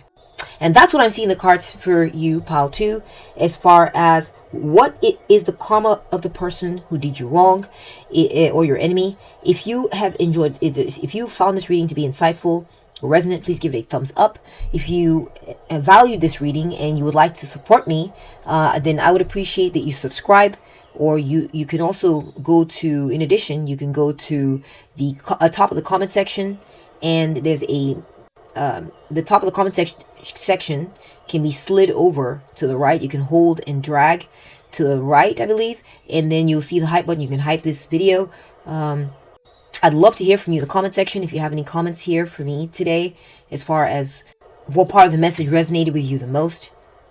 Another way to support me is you might even consider joining the membership for this channel, and that's another way to support me. Once you join, what you get is I have some membership only videos that you can enjoy, and that I will be filling up this membership only video section for a while. and you can have access to those for my members only. Also, you will be enjoying early access to my videos as they become available before the public or subscribers get a chance to look at them or watch them. You can get first viewership, and also you will get priority responses to your comments from me. Take very good care of yourself, and I'll catch up with you at the next one. Bye!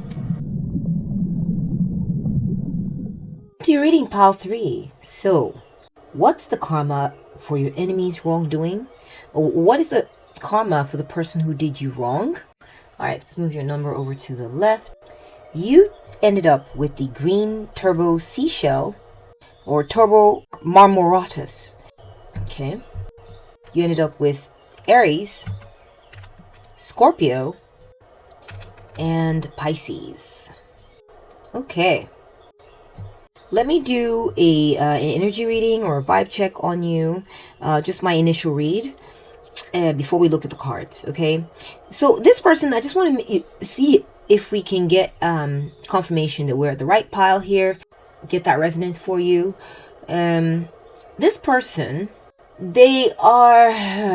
oh man, they may cultivate dark energies. They may be the type to maybe want to rain on your parade, or make you, they're like a shadow in your field, like if things were going great for you, they were the dark looming cloud around the corner, or just in the overcast sky. That was them. Or an evil omen of a raven come by on your beautiful day with butterflies and sunshine. Here comes that dark raven, So they were like the dark cloud in your situation. It's kind of what I'm getting. This person, they may have been shady, told lies, or they were not truthful. They may have brought you feelings of anxiety. They may have caused some confusion, or they may have tried to deceive you. I'm just getting like misunderstandings or deception. I feel like they tried to give you this rosy picture, or there were times when things were good, but they just sort of hung over you like a dark cloud. So they may have been like a naysayer, or they may have made you feel ominous, even though things were going, even when things were going well for you. They made you feel ominous. They may have supported you for a time, but they had a sort of a dark, brooding nature. So even though they were being helpful and support, they were sort of giving you life in some ways, they were also sort of like making you feel afraid, or it's like they were building you up to break you down. Or maybe it's not that. Maybe it's just that they were a source of support, but they were also like a naysaying type of energy in your life.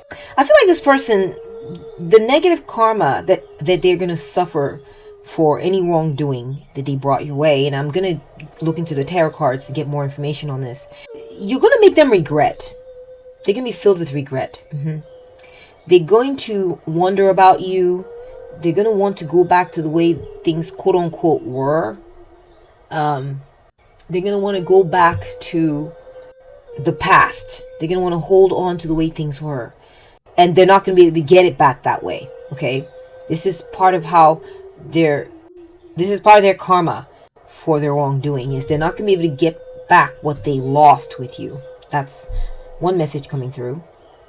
And the way things are working out is going to make them end up feeling like pining for what used to be, pining and never really getting it. They may think that it's all about the money. It's all about the money. I just need to, flash some cash at pile 3, or show them how supportive I can be. They can depend on me, but that's not going to be enough. They've tied their self-worth or their sense of power too strongly into material things. And they're going to have like a rude awakening about that. They're going to realize that's not everything.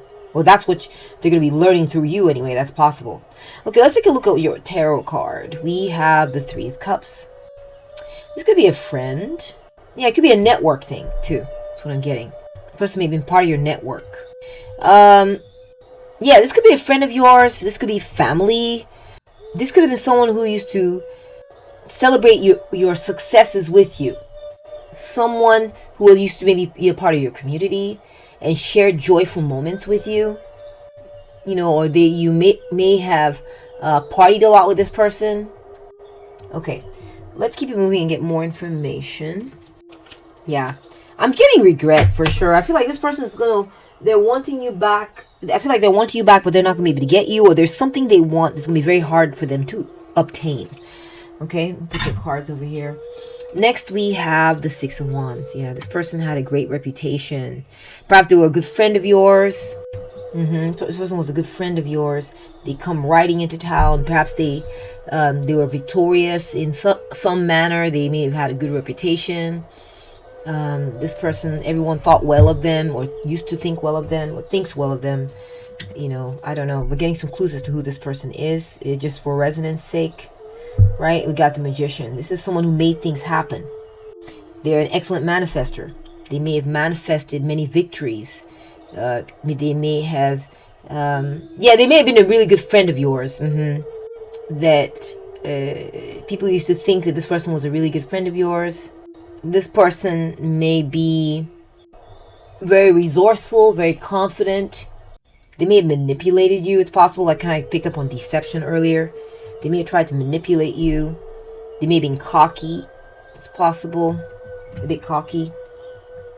Maybe they took you for granted and took the friendship for granted. We have the World. So the way they hurt you, Pal 3, is that maybe they didn't give you closure. They didn't want to maybe fully include you as a part of their world.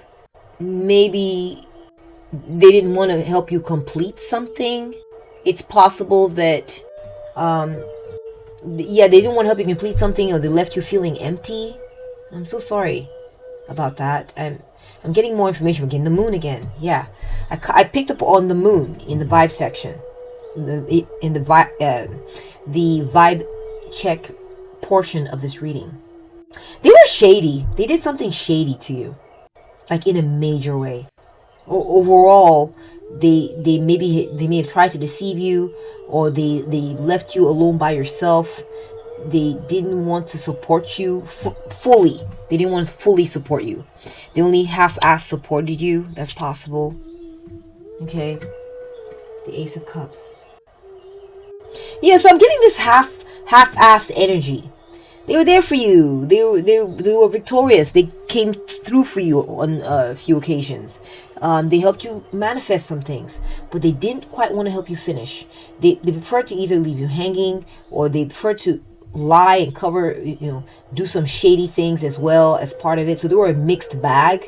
And I also feel like they may have blocked you in some type of way. Like, I'm seeing emotional loss. Like, they definitely disappointed you or let you down in some type of way. They were a good friend maybe who let you down. They were a good friend who maybe let you down by lying to you, or by not coming through all the way on something they said they do. Maybe they did part of it, but they didn't do the other parts. And they didn't bother even explaining it to you. The whole way it worked out, and some of the details are still kind of hazy to you. You don't fully understand it. They left you with a feeling of a lack of closure of what it gives, guy or girl. Why are you not telling? First of all, why are you not coming through on what you said? I thought you were a friend. You only did part, but you didn't do the other part. Why are you leaving me hanging like this? It's possible they up and left and traveled somewhere, didn't tell you where they were going, or they just became elusive, hard to track, and they disappointed you. They let you down. Okay.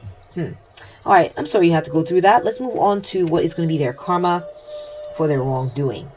I feel like they are not going to get rewarded for something. They're not going to get the rewards that they're hoping for in regards to something like their financial investments. Maybe they're going to wait for you to come back to being their friend again, and they're going to be rewarded with nothing or long waits. You're not going to go back to being chummy buddy with them again. It's almost like they want you to act as if this didn't happen and just accept this half-assed treatment they gave you and just go right back to being their friends and having good times again. Okay. it's kind of weird. We have the Queen of Cups. They're going to miss out on having someone special there when they're having their victories, when they're celebrating, when they're coming to visit. They're going to be missing out on someone. Could be you, pile 3. You're not going to be there to celebrate their victories any longer. Okay? I see that maybe either you're not going to be there, or they're going to have to deal with someone who is emotionally hurt or hurting or sensitive or something like this. Someone that they consider to be their beloved, someone they love very much, is maybe either going to be absent or not happy with them. Okay? It's going to be the consequence. We have death, de la mort. So, something's going to come to an end. Something's going to come to an end. It could be, them being viewed as a master manifester, someone very creative, someone who's a genius, someone who's great. That's going to come to an end. Maybe something they were trying to manifest with you, something they were trying to bring life to, something they were trying to, manifest with you is not going to be happening any longer. Okay? Or something they were trying to manifest is going to come to an end. It's not going to continue to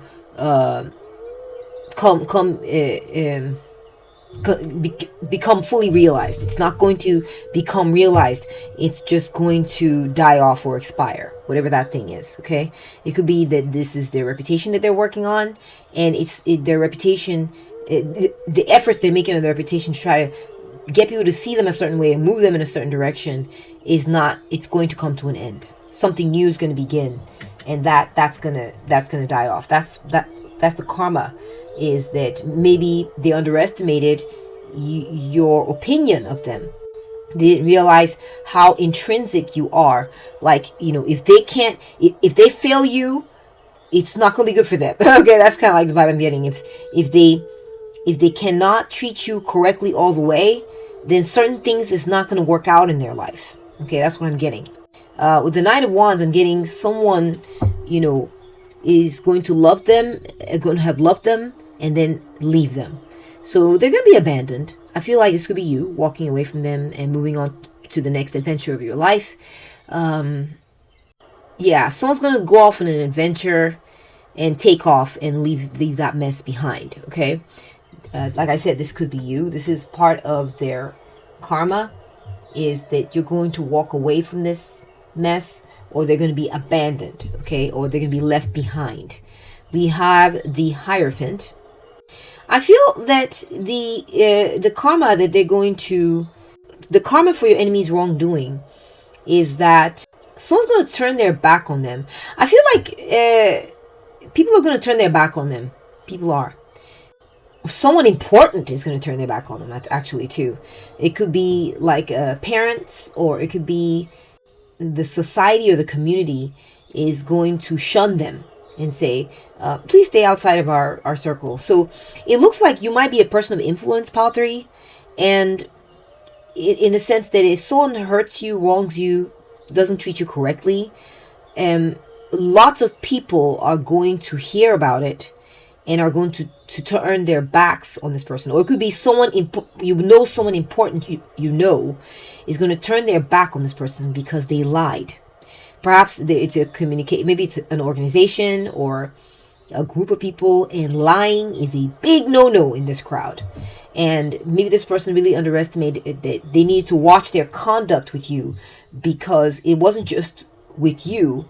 It wasn't just you that was going to be seeing it, but others were going to hear about it, and these other people can do something about it. Or it was just, I don't think that they expected their conduct of being either wishy-washy or leaving you hanging was going to have such a big effect. I don't think they expected that it was going to have a wide-reaching effect, a far-reaching effect that would affect the way other people are viewing them or are going to respond to them or treat them. Okay? But this is what they're going to be dealing with. This is their karma. Next, we have the King of Pentacles. Yeah. So, yes, I do feel like someone of influence and power, maybe even someone with, big money, is going to, and big money and big resources, is going to view them as, put them in their book of the damned, basically. Their reputation is going to suffer because influential people who are influential when it comes to their social standing, people who are influential when it comes to their money situation, like as far as materially successful people in the society, are going to judge them, turn their backs on them, and end whatever it is they were trying to manifest within that group. Okay, so you could maybe have a rich friend or a popular friend or a famous friend, and these are all parts of the people in the group, and these people are notable. Okay, they are of influence, their status, their power, and if you are not being treated correctly by this person and they hear about it, it's going to have a big effect. It's going to have a big effect. Okay, also I'm getting additional messages is that maybe these aren't your friends, maybe this is just their church, their organization that they belong to, their groups, their schooling or whatever. People are going to hear about the shady behavior in this very formal and important setting, and it's not good. It's not good for them, okay, to get this, because these are people who, their respect is to be earned, and it's like they're going to be losing out on the respect of these people. It could be elders, it could be your parents, it could be their parents, it could be their organization, their people at their school, people at their job, people at their church are going to hear about their shady behavior, and it's going to make some of the people in the circle turn their backs on your enemy, Pile 3. Okay, also getting that someone who has money is going to take note of how your enemy behaved and be aware of it. Okay, they can be aware of it, and that's not good, because now they're saying this person has money. They maybe could have invested in their ideas or be a good contact somewhere down the line for whatever reason. It's going to be like, I'm going to remember that about this person's character, and so the way they treated you is going to have big consequences. Pile 3. We have a riddle, which is the oracle card, your first one. We're getting Sphinx, Mystery, Conundrum. I feel like your enemy, Pile 3, they're going to be confused. They're going to be confused. They're not going to understand. I feel like this person, I don't want to say they're dumb, but they just don't understand that how well connected you are. Or they don't understand that that to mess with you is not something that they can just easily be like, okay, well, whatever, I didn't do perfect there, moving on, It's going to have some far-reaching consequences. They don't understand this. They don't understand that the way they treat you is part of an initiation test. Okay? And that you are a gatekeeper of sorts. That if you are not treated well, that is a big consequence, because you are going to tell people how they're behaving, and this is going to prevent them from being fully accepted. It's going to prevent them from getting certain opportunities or being part of the in crowd. So they really underestimated your importance, Pile 3. They didn't understand. Maybe you're not one of the rich people there, maybe you're not one of the famous people there, but the rich people that are there and the famous people that are there know you and respect you deeply and love you even, and to hurt you is to hurt them. So I think this person maybe didn't respect you enough, thought maybe you were of very little consequence, and they couldn't be more wrong. This is where they're wrong. They failed the test. They're like, wait, but I'm trying to break into this group. What's taking so long? Why are they fully accepting me? They keep overlooking the way they treated you. They keep not counting the fact that they did not handle themselves with the best decorum when they thought they were dealing with just you. They failed there. But they're not getting it. They're not getting it. Okay? Or they don't understand why them mistreating you or not treating you perfectly, why that should mean that they're not accepted.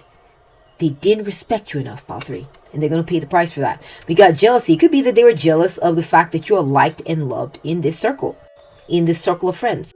They're like, what's so great about Pile 3? Why does everyone like them so much? How come they're so celebrated? But yes, you are a star in that circle, Pile 3. You're a star. You're treated well, you're respected, you're loved. People love your energy, your shine. And this person couldn't stand it. Okay? And this is part of... so they wanted some of this shine, and they decided to be cutthroat with you. Instead of joining in with the rest of the crowd and being nice to you, they decided to be the one that was going to maybe cause you some discomfort, or have some rivalry with you, or try to compete with you. And what's going to happen there is that their reputation is going to be damaged from this. Their reputation is going to be damaged from this, Pile 3. Okay? Their jealousy is going to be eating them up alive. And what's going to happen is they're going to realize that you're so loved. And now they ruin their chances of being accepted into this group and being treated really well because of you. Little old you, right? Little old you, right? So they couldn't be more wrong about this attitude. They're competing with you. They didn't realize that they needed to join in with everyone else and be nice to you. They're used to playing this like nasty little games. They thought it was going to fly here, but it didn't. They thought they could sort of manipulate the crowds and treat them. I've assessed Pile 3. This is what they're thinking. And Pile 3 doesn't deserve great treatment, in my opinion. I'm just going to treat them like this. Now, let's get back on with the rest of this group. So guys, you want to come hang out with me? In the meantime, they're hearing about how you were treated. In the meantime, they've now known what they acted like with you. And they're like, we're not so interested. Or they're slow to respond to invites. Or the fact that you hurt someone they loved is bothering them, or something that they were trying to get done in the group, all of a sudden it just dies out. Nobody's interested. No one's showing up anymore. They're like, what is going on? They shot themselves in the foot. They hurt themselves by hurting you. We have mental health issues. It's going to bother them deeply. Okay, Pile 3. They're going to be in a state of anguish and panic over this thing they were trying to manifest within the group. It's almost like, I'm going to give an example. Maybe this person, they joined this already established group, trying to, fit in, trying to be respected within the group, get the respect, validation, cooperation of the people in the group that was already established before they got there. Or maybe this was someone that was already in the group, I don't know. But they have a strict code of conduct that we treat everyone well here, including Pile 3. We don't care what you think of Pile 3. Pile 3 will be treated well. That's part of how it goes down around here. And they made a big mistake, lying to you, deceiving you, leaving you hanging, not completing what they said they would, all these things, hurting you, disappointing you, letting you down. They, or turning down your offer of love, acting like, this genuine offer of love that you gave them in the group, they acted like it was no big deal. They just were like, yeah, I see there's love there, but I'll lie to Pile 3. Sure, I love you, or whatever. No, not really. They just didn't treat you right. I don't know what it is. It's going to be different for each of you as far as the particulars, the specifics on this story. But they're getting what they deserve. They're going to feel so lost and empty with the way the whole thing around them, they're trying to get off the ground within the group, is just going to die off. It's died off. It's going to die off. It's on its way to dying off. The thing that they're trying to get done within the group, if people had volunteered and said, oh yeah, sure. They're telling your enemy or the person who did you wrong in the past, I'll do this. Yeah, you know what? That sounds like a great idea. I'll do this for you. I'll take this part of it. Okay, yeah, I'll take this part of it. Okay, me 3, me 2, whatever. But ever since they hurt you, everyone's kind of slowly backed away from the project. They just don't want to talk to your enemy about the stuff anymore. They don't want to support your enemy in what they're doing anymore. It's like, what's going on? I thought this was a good idea. I thought you guys liked this. I'm kind of busy right now. I can't, or maybe some of them have even come out right and said, maybe some of them have even come out right and said, you hurt Pile 3. I don't know, but it could be they're just being quiet about it. They're quietly just sort of backing away from this person, quietly sort of removing their support from this person, turning their backs on this person, noting how this person behaves, leaving this person behind, running away from this person actually. And it is putting this person in a state of nervous breakdown. They're having a lot of mental distress over the fact that they're no longer being respected within this group. People were rallying around them before. They didn't understand that they could have all this. Just don't hurt Pile 3. Be nice to Pile 3. Be nice to anyone in the group. They didn't get that. Return to sender successfully. Exactly. So part of their karma, Pile 3, is that they're going to end up getting the same energy that they try to give you. They wanted you to feel unsupported. They wanted what you were trying to do to be unfinished, unsuccessful, lack of closure, shady. There today, not quite there the next day. They're getting that too. They're going to get that too. That's their karma. It's like a boomerang effect, right? They try to send something out to you, but they're going to be getting that very same thing back, right? They're going to be getting it back. Feelings of unworthiness. Yeah, they're going to go through a dark night of the soul over this, Pile 3. They are going through, either they're going to go through it or they are going through it right now. Okay? A dark night of the soul for what they put you through. They're going to feel shunned. They're going to feel abandoned. They're going to feel like they're waiting forever.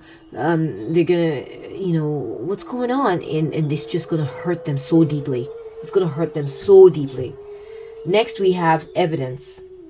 All signs point to them based on the unsurmountable evidence. Yeah, exactly. So this is not a he said, she said type of situation, Pile 3. Nope.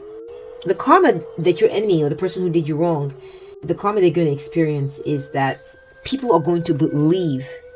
There's no room for doubt that they hurt you. There's going to be no room for doubt. Okay? It's going to be very clear that this person hurt you and mistreated you.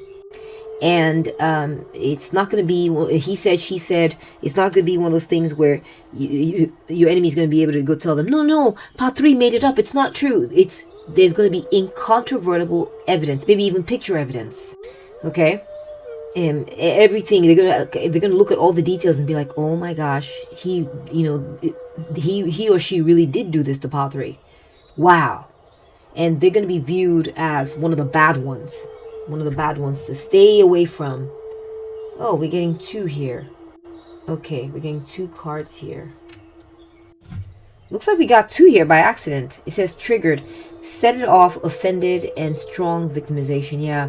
So, Pile 3, this person, yikes, man. They're going to feel victimized. They're going to feel victimized. They're going to be angry. They're going to be hurting. They're going to feel deeply offended about the way they're being treated by this group. That's their karma. This person's very entitled, and they're very like stone-headed. Like they might be on the dumb side. They might be a bit dense because they don't know how to make connections between what they did and consequence. Okay, they have a hard time genuinely with that. They do. They have a hard time seeing how what they did, they brought this upon themselves. And so they're going to feel triggered, and they're going to feel like, how come they did this to me? Oh my gosh, it's me. They did this to me. What did I ever do? They're going to fail to see the connection. I do think they're going to struggle to see it. When they do see it, they'll be jealous of the fact that they're being treated like this simply because of you. So they're going to have glimmers of understanding, but by and large, they have some kind of mental block. They're going to go between this and vacillating into a state of, but is it me? Like, why am I being treated like this? And, all that. They're going to hurt over this, Pile 3. They're going to hurt. It says here, what? Haunted by the past. Bad memories, not moving on.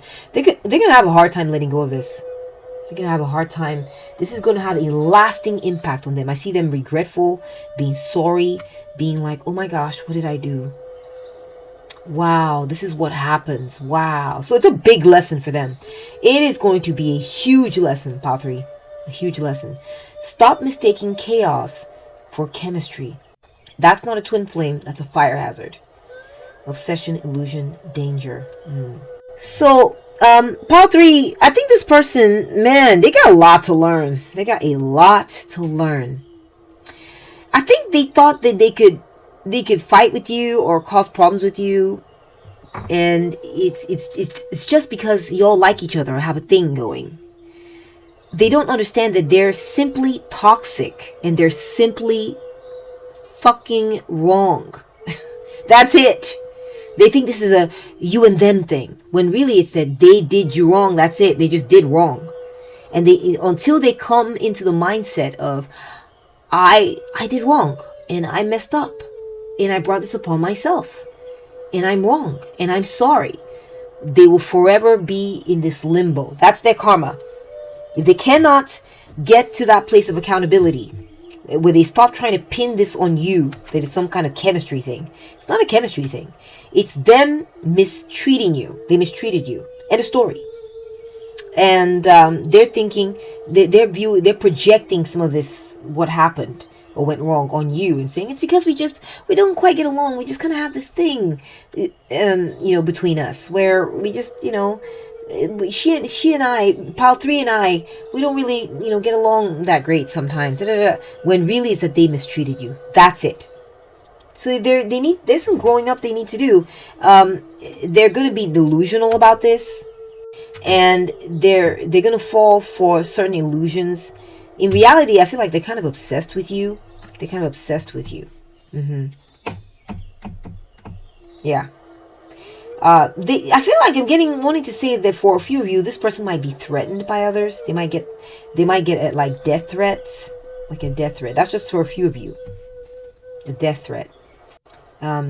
This person just views it as a you and them problem, rather than they sucked.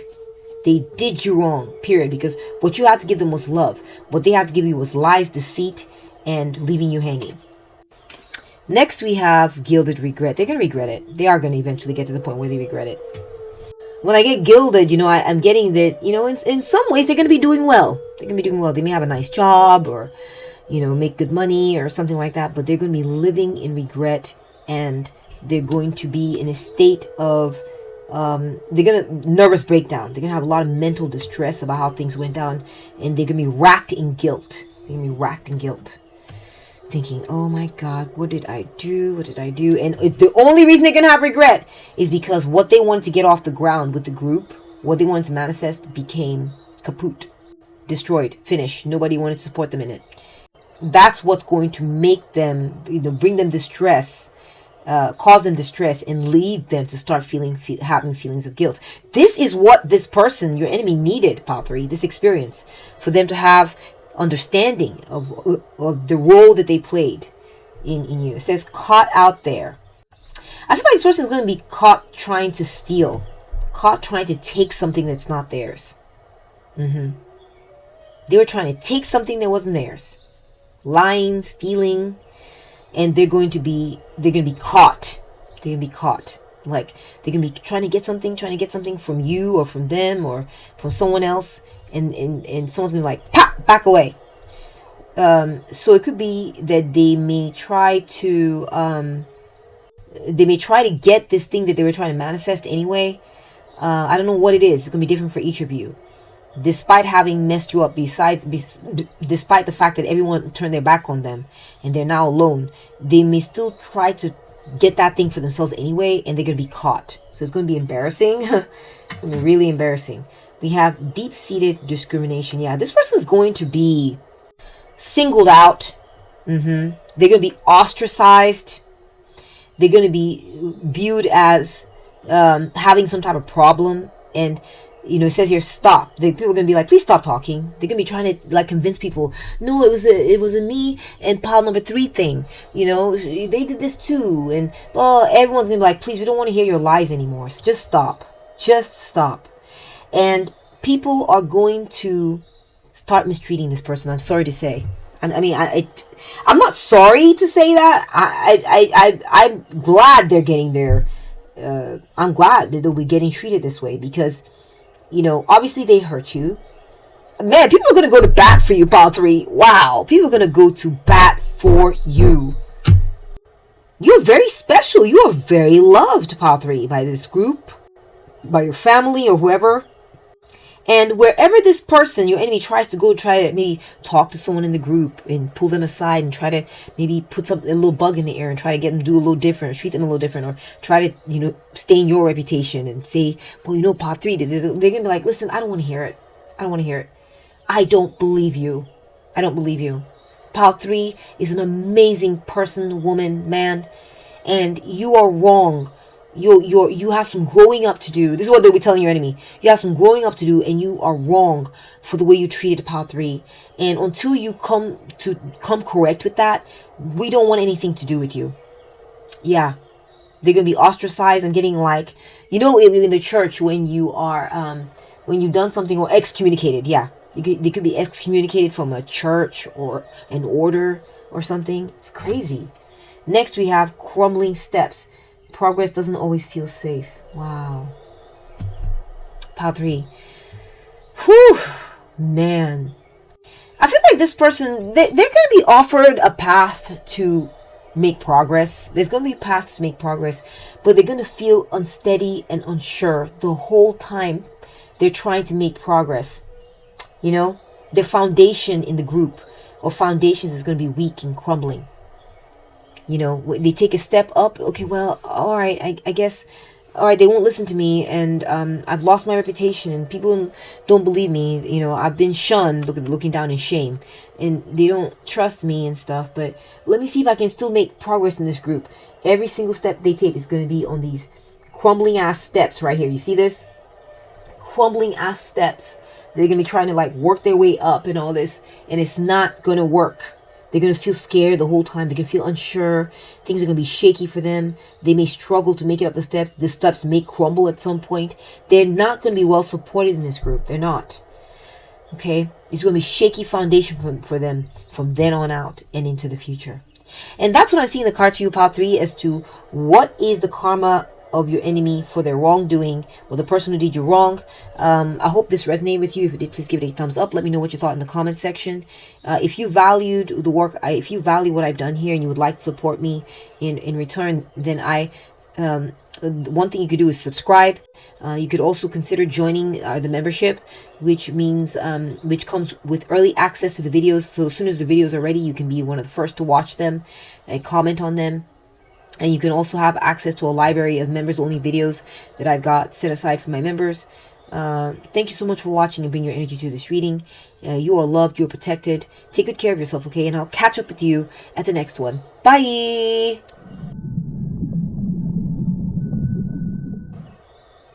Welcome to your reading, Pile 4. So what's the karma for your enemy's wrongdoing? What is the karma for the person who did you wrong? Let's move your number to the left. You chose, or you ended up with this Turitella Terebra Seashell.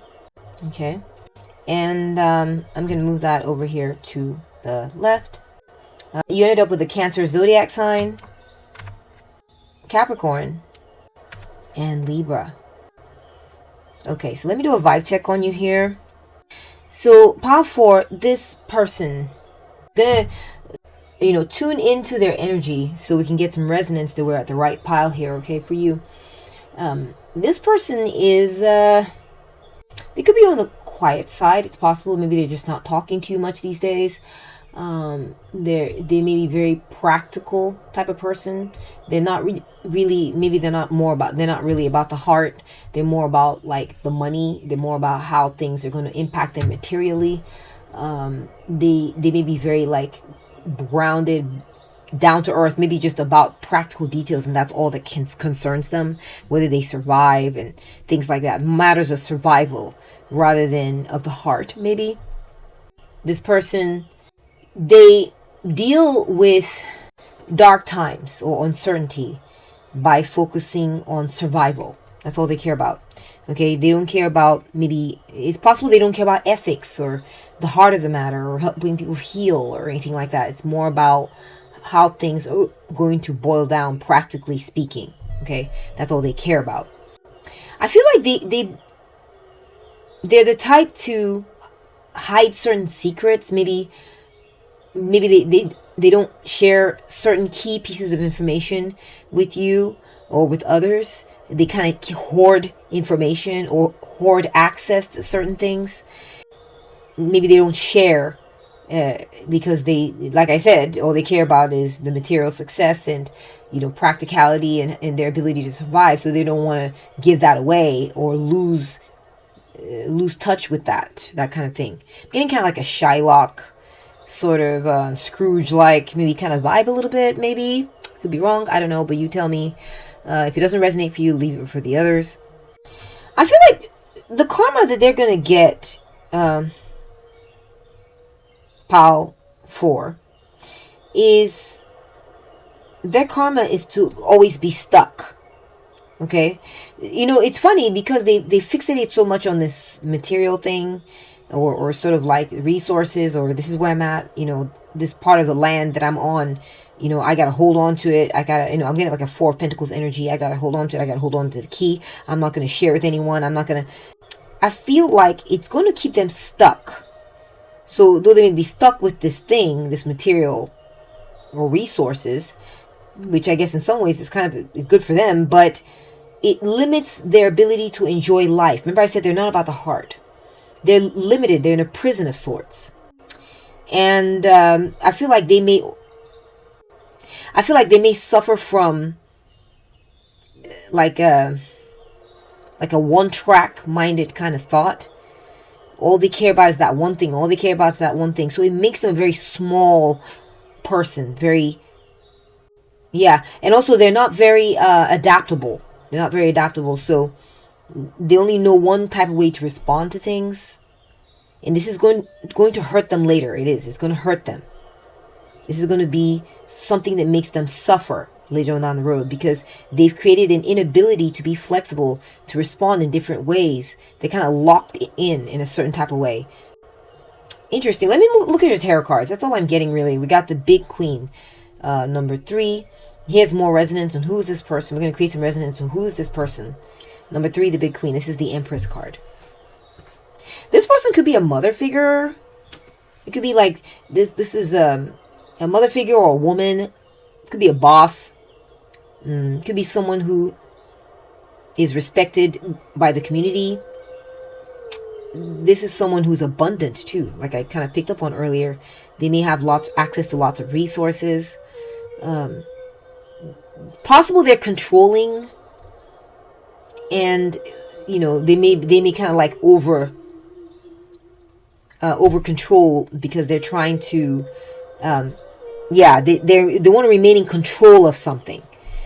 And they're not going to share that power. No. So this could be like a sort of like a poorly aspected Empress energy. That's not good. It's toxic. We have number 5, Bishop C.H. Mason, which is the Hierophant. Yeah. This is someone who's in a position of power, or maybe in a position of authority when it comes to like traditionally speaking, like in the hierarchy. Okay. This could be, again, like I said, a mother or a grandmother or an auntie, or it could be a person who, maybe it's not a gender thing. It could be a man.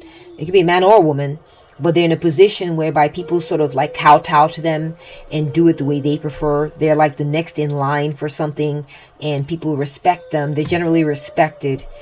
This type of energy. Okay, we got the 9 of Sticks. This is someone who has hung in there for a long time. It could be that they've lived a long life. They could be very mature. They could be in the 80s, 70s, 80s, 90s, you know, and like an older person. It could also be someone who has they have stood their ground on something. They have stood their ground on something. They're not going to be bending on something. They're clear on their boundaries, and it's going to be a certain way. They may have gate kept you out of something, gate kept you out of a certain part of their world or their life. And I mean, this is like to the death. Like, you know, maybe they've even try to control you by saying, hey, if you don't do what I say, you know, you're not going to gain access to these things. Like kind of like I picked up in the energy reading. You're not going to gain access. And they're all about this thing. There's some kind of energy dynamic going on here with... They guard something with their life.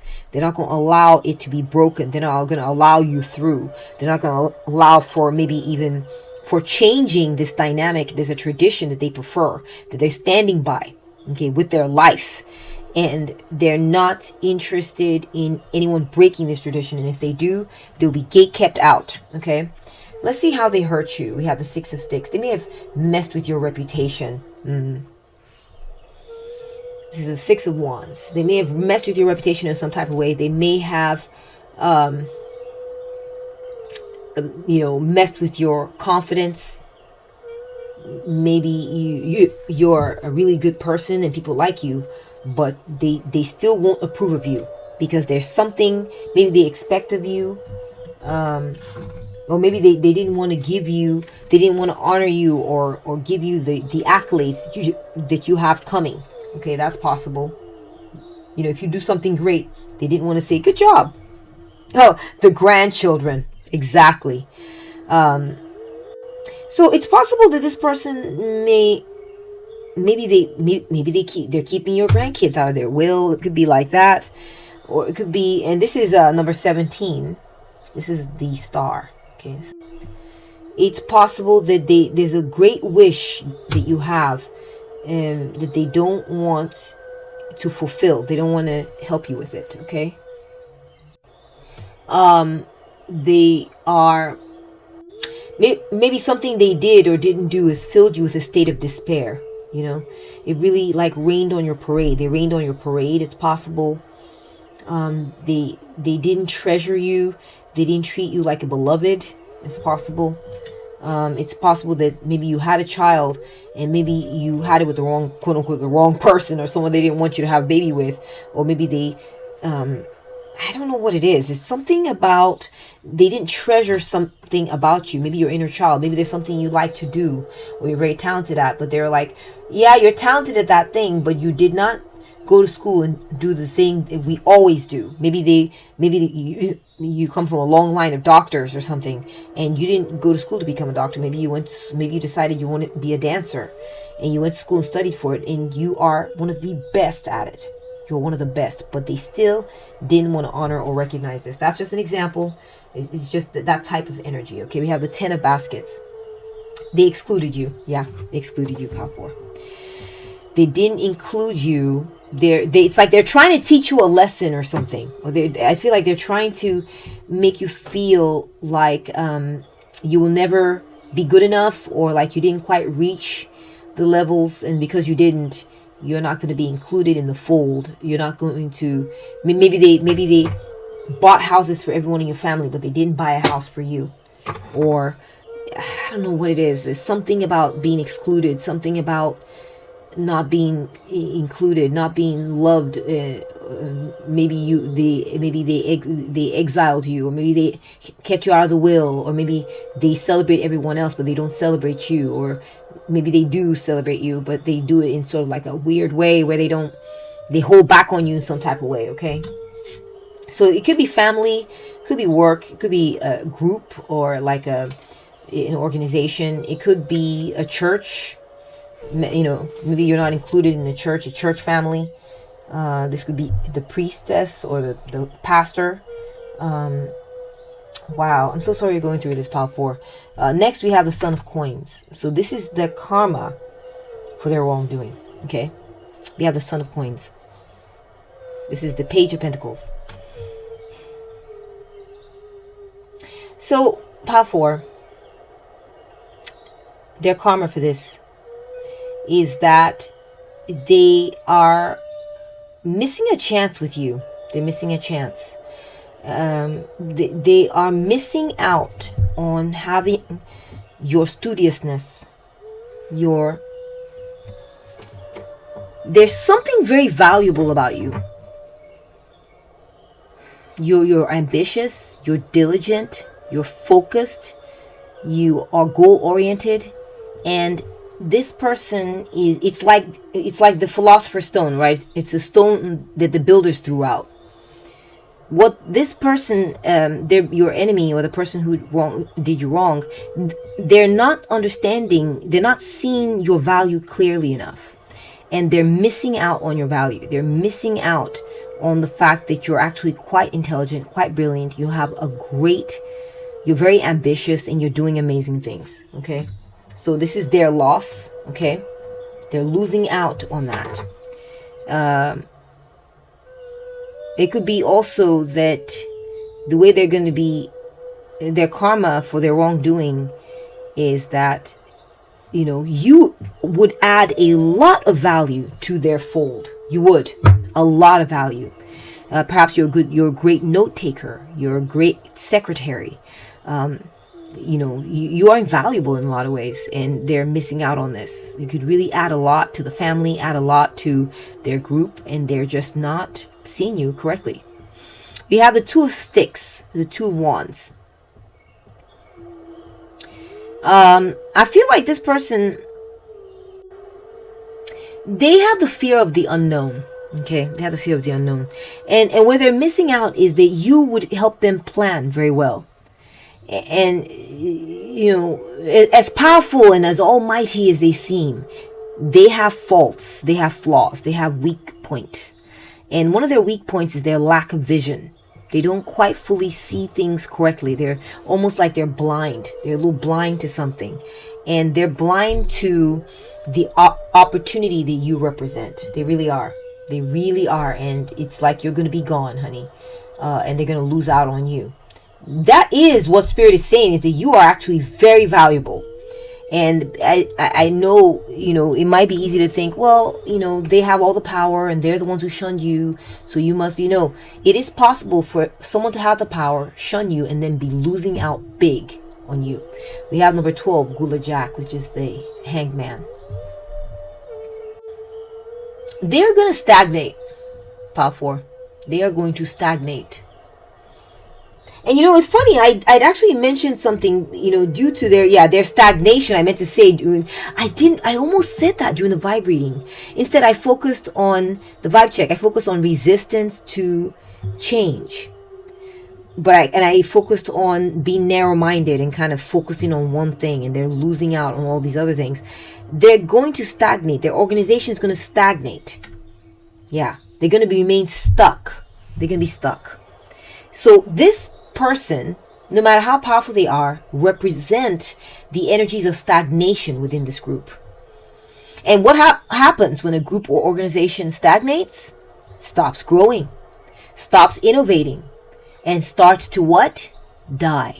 Okay, so this group is dying as a result, because they're not open to the new ideas, your new way of thinking, your innovations. You're the new generation.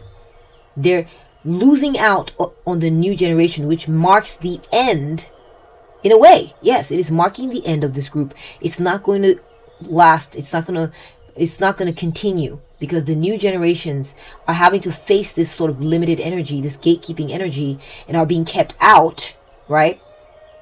Maybe it's the way you think. Maybe it's not what you didn't want to study. It could be just the way you think is new. You're into technology. You know these things, and they're not open to your ideas, but they should be. They should.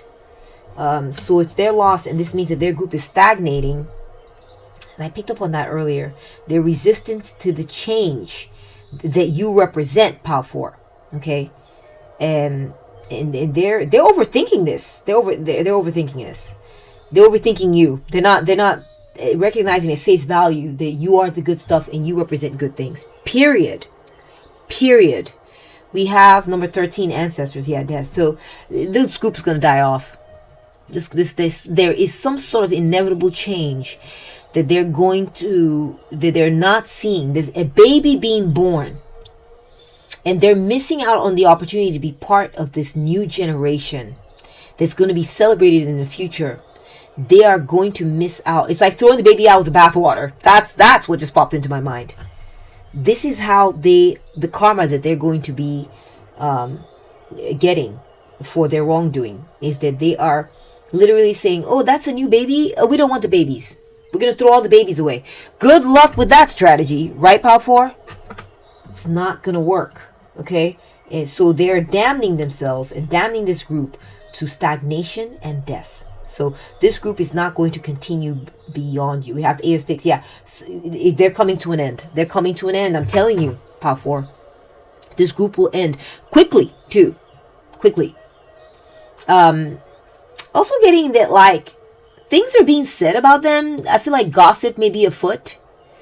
Yeah, there's some type of communication that's going on about them, that people are saying things about them, about how they stifle creativity. They stifle the futuristic thinking. You know, avant-garde energy is not welcome, and it's making them look dated. It's making them look like they're over. The group's over. They're over. Their ways are done. You know, it's already done. People are going to stop talking about this group or this person like they are the great hope. People are going to stop doing it. You know, they're killing their own reputation. They're killing their own vibe. They're killing what's great about them. We have the Ace of Baskets. They're going to suffer an emotional loss. They are blocking the richness of this emotional connection they have with community, family. They're blocking it. Okay? And it's going to overspill, and it's going to run out. It's going to run out. I do see like an ending is coming for this group. An ending. They're going to lose the satisfaction of the people that are in the congregation, or they're a part of this group. We have your first oracle card. We're getting insects. They're going to become inconsequential. Yeah, they're going to become an inconsequential person, inconsequential group. They're going to be exterminated because they're going to be viewed as annoying. Okay. And so let me explain there. I'm not saying they're going to get killed or something. I'm just saying that what do you do when you have a bug infestation, right? You want to get rid of the bugs if they're in your house. Okay. The only way you tolerate bugs is in nature, really. But I just get the feeling like, you know, especially because we're getting hornets, hornet's nest, wasp. I mean, bug, fire ants. I mean, these are bugs that people don't want. If you have like a hornet's nest in the corner of your house, or a wasp's nest, or you have a bunch of fire ant piles, this is something to be exterminated. Okay? This is what's going to happen to them. They're going to be viewed as annoying. They're going to be viewed as unwanted. And they're going to end or be removed. Okay? We have boomerang karma. So this rejection, this gatekeeping that they're doing with you is going to happen to them. It's going to happen to them. This, I don't know about you, is going to happen. This, I don't know about you thing that they're doing with you, it's going to happen to them. Boomerang karma suggests that the energy we send out, good or bad, quickly returns to us, emphasizing the importance of emitting positive vibes into the universe. They gave you a negative vibe. They made it seem like, I'm not sure about you, you're too different, I'm not going to go for you. So this is what they're going to get back in return. They're going to be getting this back in return. This card would not be here if they were not going to be doing that. Okay? We have obsessing over you. And so what's going to happen is, this is going to happen to them, right? Remember I said there's an ending coming. There's an ending coming because they threw away the baby with the bathwater, which was a very bad decision. And what's going to end up happening is, this is going to happen to them, and they're going to start thinking of you. Okay, they're going to start thinking of you. This may have already happened, okay, or is in process at this point. And they're going to start thinking about you and wanting to reach out to you, wondering what you're about, obsessing over you, maybe even looking you up, maybe going on your social media or asking about you. You know, they're gonna, you know, they're gonna want your freshness. They're gonna see your energy in a whole new light. Okay, that's what I'm seeing. Okay, next we have spirit is blocking their blessings again, exactly because they threw the baby out with the bathwater. You know, you have a great reputation, but they didn't want to see you as fresh energy. That they should be happy and grateful that you're there and interested in this. You know, interested in being part of the continuation of this long-standing organization. They didn't view you correctly, Power 4. They didn't. And so spirit is going to be blocking their blessings as a result. Right? Talk about boomerang. They're going to be eliminated. All this stuff. The universe, there's a universal order. And if you don't want to make way for the new and include the new, then you're going to die out. Okay? All right? And so spirit is blocking their blessings because they blocked the blessing that the universe sent them, which was you, Power 4. Okay? Next, we have constant misunderstandings with others. Yeah. So remember I said there's a bunch of gossip. There's also domestic disharmony is what I'm getting. Yeah. There's fights. There's those domestic disputes or disputes within that organization. Constant disagreements and all that. That's what they're going to be dealing with. And it's all based on, why didn't you honor the new? Why didn't you honor the new generation, the avant-garde, the you know, the cutting edge, the bleeding edge of things? Why did you not make space for it and nurture that younger energy? Why? So there's going to be arguments over this, lots of misunderstanding about that as well as other things. You know, the things fall apart. This thing is going to fall apart or is currently falling apart. We have criminal record, long list of offenses, warrants out for them. See? Remember, I said something to you about that they're, or just a little while ago, about how, you know, there's going to be disagreements about how they're not making space for the new or nurturing the new or the young, among other things, right? There's other things they have done wrong. Not just by you, but by other members of this family, other members in this organization. And they're going to be called out on it. They're going to be, in fact, they're going to be singled out as the problem. They're going to be singled out as the problem, Power 4. They have a long list of things that they've done wrong. And it's because they have lost touch. They're out of touch, Power 4, with what needs to be done today. They're thinking old thoughts, old-fashioned thoughts. They're not in sync, they're out of tune. They're afraid, in fact. They're scared. They're scared maybe even of losing power, when they're wrong on that. Because if they include you, they hold on to the power. Because now they have you in this part of their fold. But what they're creating is dissension. They're creating a splitting apart. And that's something they're too short-sighted to realize. We have others' opinions. Exactly. People are going to be gossiping about them. People are talking with intent to harm. So, Power 4, their karma is that people are going to be ganging up and realizing, oh my gosh, we need to put this person out. We need to get rid of this person in power, this person with this female figure or matriarch or family member or organization leader or someone in the group that's holding back the energy, gatekeeping all this, and kept this young new energy from coming to the group. They're annoying.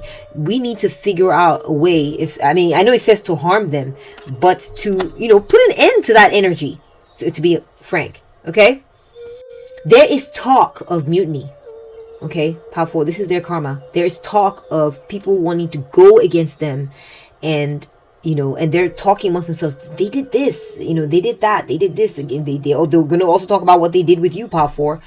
What this enemy, or this person who wronged you, what this person did. They're going to be talking about it. That's going to be one of the things they're talking about. People are going to be talking amongst themselves and saying, we need to put an end to this. We need to stop this. Souvenirs from heartbreak don't age well. Burn the hoodie, keep the lesson. Guys, people are going to quit this group. People are going to quit this group. People are going to quit giving their allegiance to this organization, this power structure or tradition or whatever it is, okay? Or place of work, you know, power structure, entity, body. They're going to stop. They're going to be like, I don't want to be part of this anymore. They're going to take their, you know, say they're part of an organization, and it, you know, it's the ABC organization, and they all get t-shirts or something, and they're all being accepted. They're going to be like, I don't want this t-shirt no more. They're going to be taking it off and throwing it in a fire, burning it. They're going to be like, this sucks. This is the comeback. This is the price that this enemy is going to pay, Power 4, is that people are going to be like, we don't want to belong to the enemy anymore. We don't want to belong to this group anymore. This sucks. I don't want anything to do with it. They're going to release this person or this group, and they're going to remember the lesson that they learned there, which is sometimes getting with the good old-fashioned tradition. Sometimes it gets stuck in the mud and gets a stick up its ass and doesn't think that it's got to, you know, include. It's transcend and include. Not, this is the way it will always be for the rest of eternity and all time, and there can be no changes. Well, if you're not evolving, you're dying. And so people are going to be quitting. People are going to be quitting their allegiance to this group. We got peaceful among thorns. Yeah. So this person is going to try to maintain your enemy is going to try to maintain their dignity and maintain their position. But they're going to be surrounded by people who do not like them. They're going to be surrounded by a lot of issues that are prickly. Okay? Prickly issues. You can see the bars here, keeping this person locked in. You can see the thorns. They're sitting here. Someone's sitting here as well. Thorns all around. It's thorny. It's problematic. Okay? They're not going to be sitting pretty. They're going to be trying to sit pretty. But they're going to be surrounded by saboteurs, people who don't believe in them, people or issues that they don't know how to deal with very well. But they're going to try to maintain their composure. And they're going to think a lot about you. They're going to think a lot about maybe wanting you back, or thinking about the time when you came at them and asked to be part of their group, or wanting to do more, and how they were stuck and stagnant and were gatekeeping you out. They're going to obsess over the memory of that, and it's going to make them feel very uncomfortable knowing that they acted like that. Okay, we have settling. Okay, so I do feel like this enemy of yours, they're not gonna like how things are going in this group, or the way things are, but they're gonna just stick with that. But they're not happy. They're not happy. This group is not happy. Your enemy is not happy. Your enemy is not happy with what they have actually there. The people that they work with, the people that they're dealing with, the situation the way it is not actually making them happy. They just want to stick with what's always been there. That's what it is. They don't want to change anything, but they're not necessarily jazzed about it, if that makes sense. We have empty promises. I do feel like there are going to be a lot of people in the group that still remain, and we're getting cups that want to. They will still pledge allegiance to the group, and they'll say, yes, I'll do this, and yes, I'll do that, but their promises and their words are going to be hollow. Okay, they're going to get a lot of fakers in the group. A lot of people who say they'll do this, but then they don't show up. Or a lot of people who say, yes, we love this group, but they don't really love the group. In fact, they will be fighting with your enemy, and there'll be lots of arguments and gossip against your enemy from these people who are pretending to like the group. So even the people who are liking the group, it's fake. Pretending to like your enemy, it's not real. It's a hollow kind of sensation. So they're going to be surrounded by fakers. Okay, that's what your enemy's going to have. We have train departing. Not every ride is meant to wait for you. So pile 4, here's what I see. Their karma is that they're going to be left behind. They didn't want to get on the train, the progress train. So they're going to get left behind by the progress train. Everybody else is going to get on the train, and they're going to be standing over there going, this is how we're going to do it, right, guys? This is how we're going to do it. And then one day they're going to wake up and find out that everybody left them behind. I'm not sure exactly how this is going to pan out. I'm going to get a bit more information. Let's get more details here. I'm really curious. Okay, Spirit guides, could you please clarify for me this train departing card? How exactly is Pile 4's enemy going to be left behind or miss the train? How is Pile 4's enemy going to be left behind or miss the train? We got these two. Father of Knives. Okay. This is the King of Swords. Yeah. People are going to leave this person behind because they're a tyrant. They're gonna be viewed as a tyrant. They're gonna be viewed as someone who's manipulative. It's wanting to just make things go their way, and they're about their whatever rules that were set up in the group. That's all they care about. They don't care about letting their heart penetrate the situation and say, okay, yeah, I know there's certain rules, but let me go ahead and look at the details again. Okay, and let emotional appeals get to them. They're not about the emotional appeals. So people are going to leave this energy behind. They're not going to want this energy. Okay, next we are seeing the 9 of Coins.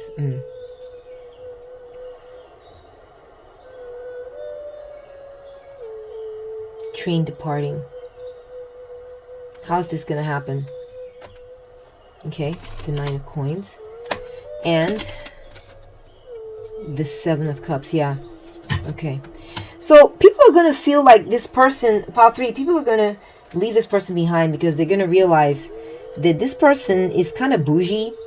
Your enemy, they're kind of bougie, and they've grown comfortable with their position there. As I'm I have this status, I have this title, and I'm bougie and all this. And they're going to realize that this person is, the reason they're going to leave this person behind is because they're going to view this person as being delusional and caught up in a fantasy of how, like, I'm the accomplished lady around here. I'm the fancy lady or the fancy person, and I'm the one who made the rules. and da da da da da, and they're gonna feel like this person is a crock. They're gonna be viewed as like they're that this person is full of themselves. That's what it is. Yeah.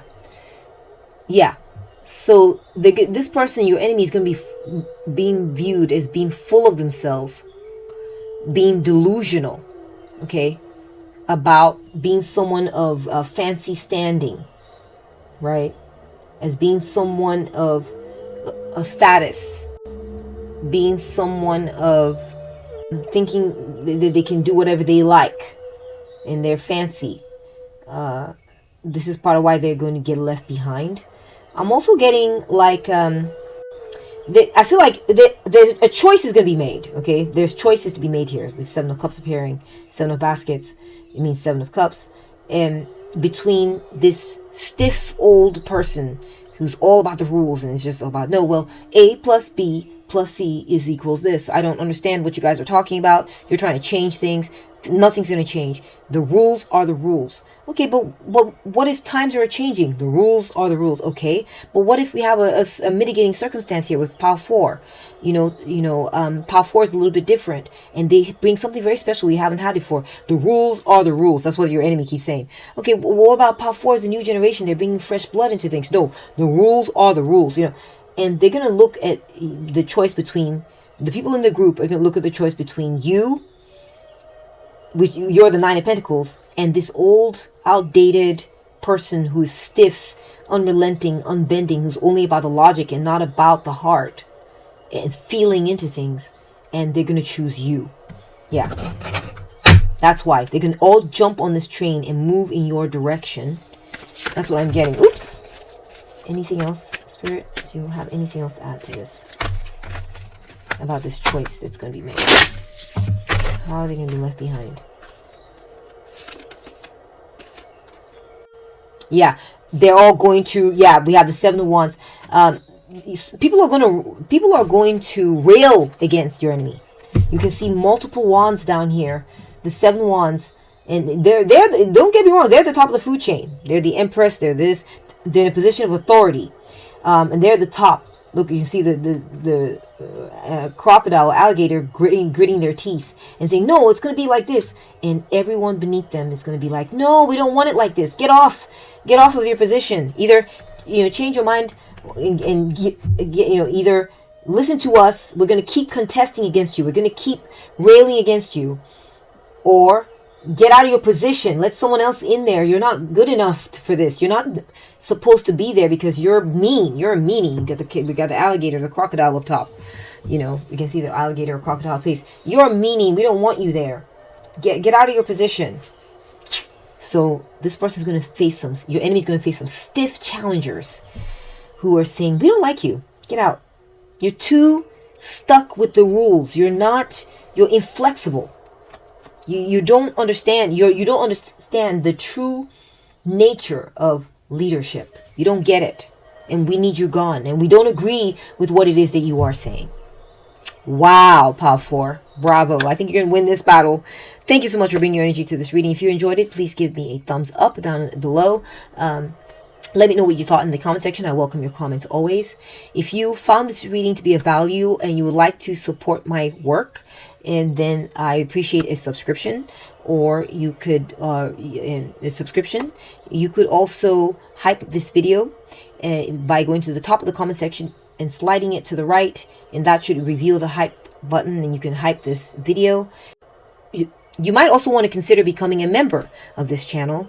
You can join. I believe the join button is somewhere down below, and what you get with the membership is access to members only videos that I've been building a library of and will continue to do so. And also you will get first access to the videos as they come out, early access before they're released to the rest of the public and to the subscribers. Thank you so much for bringing your energy to the spread. I wish you the very best. Thank you so much. Take good care of yourself, okay? And I'll catch up with you at the next one. Bye!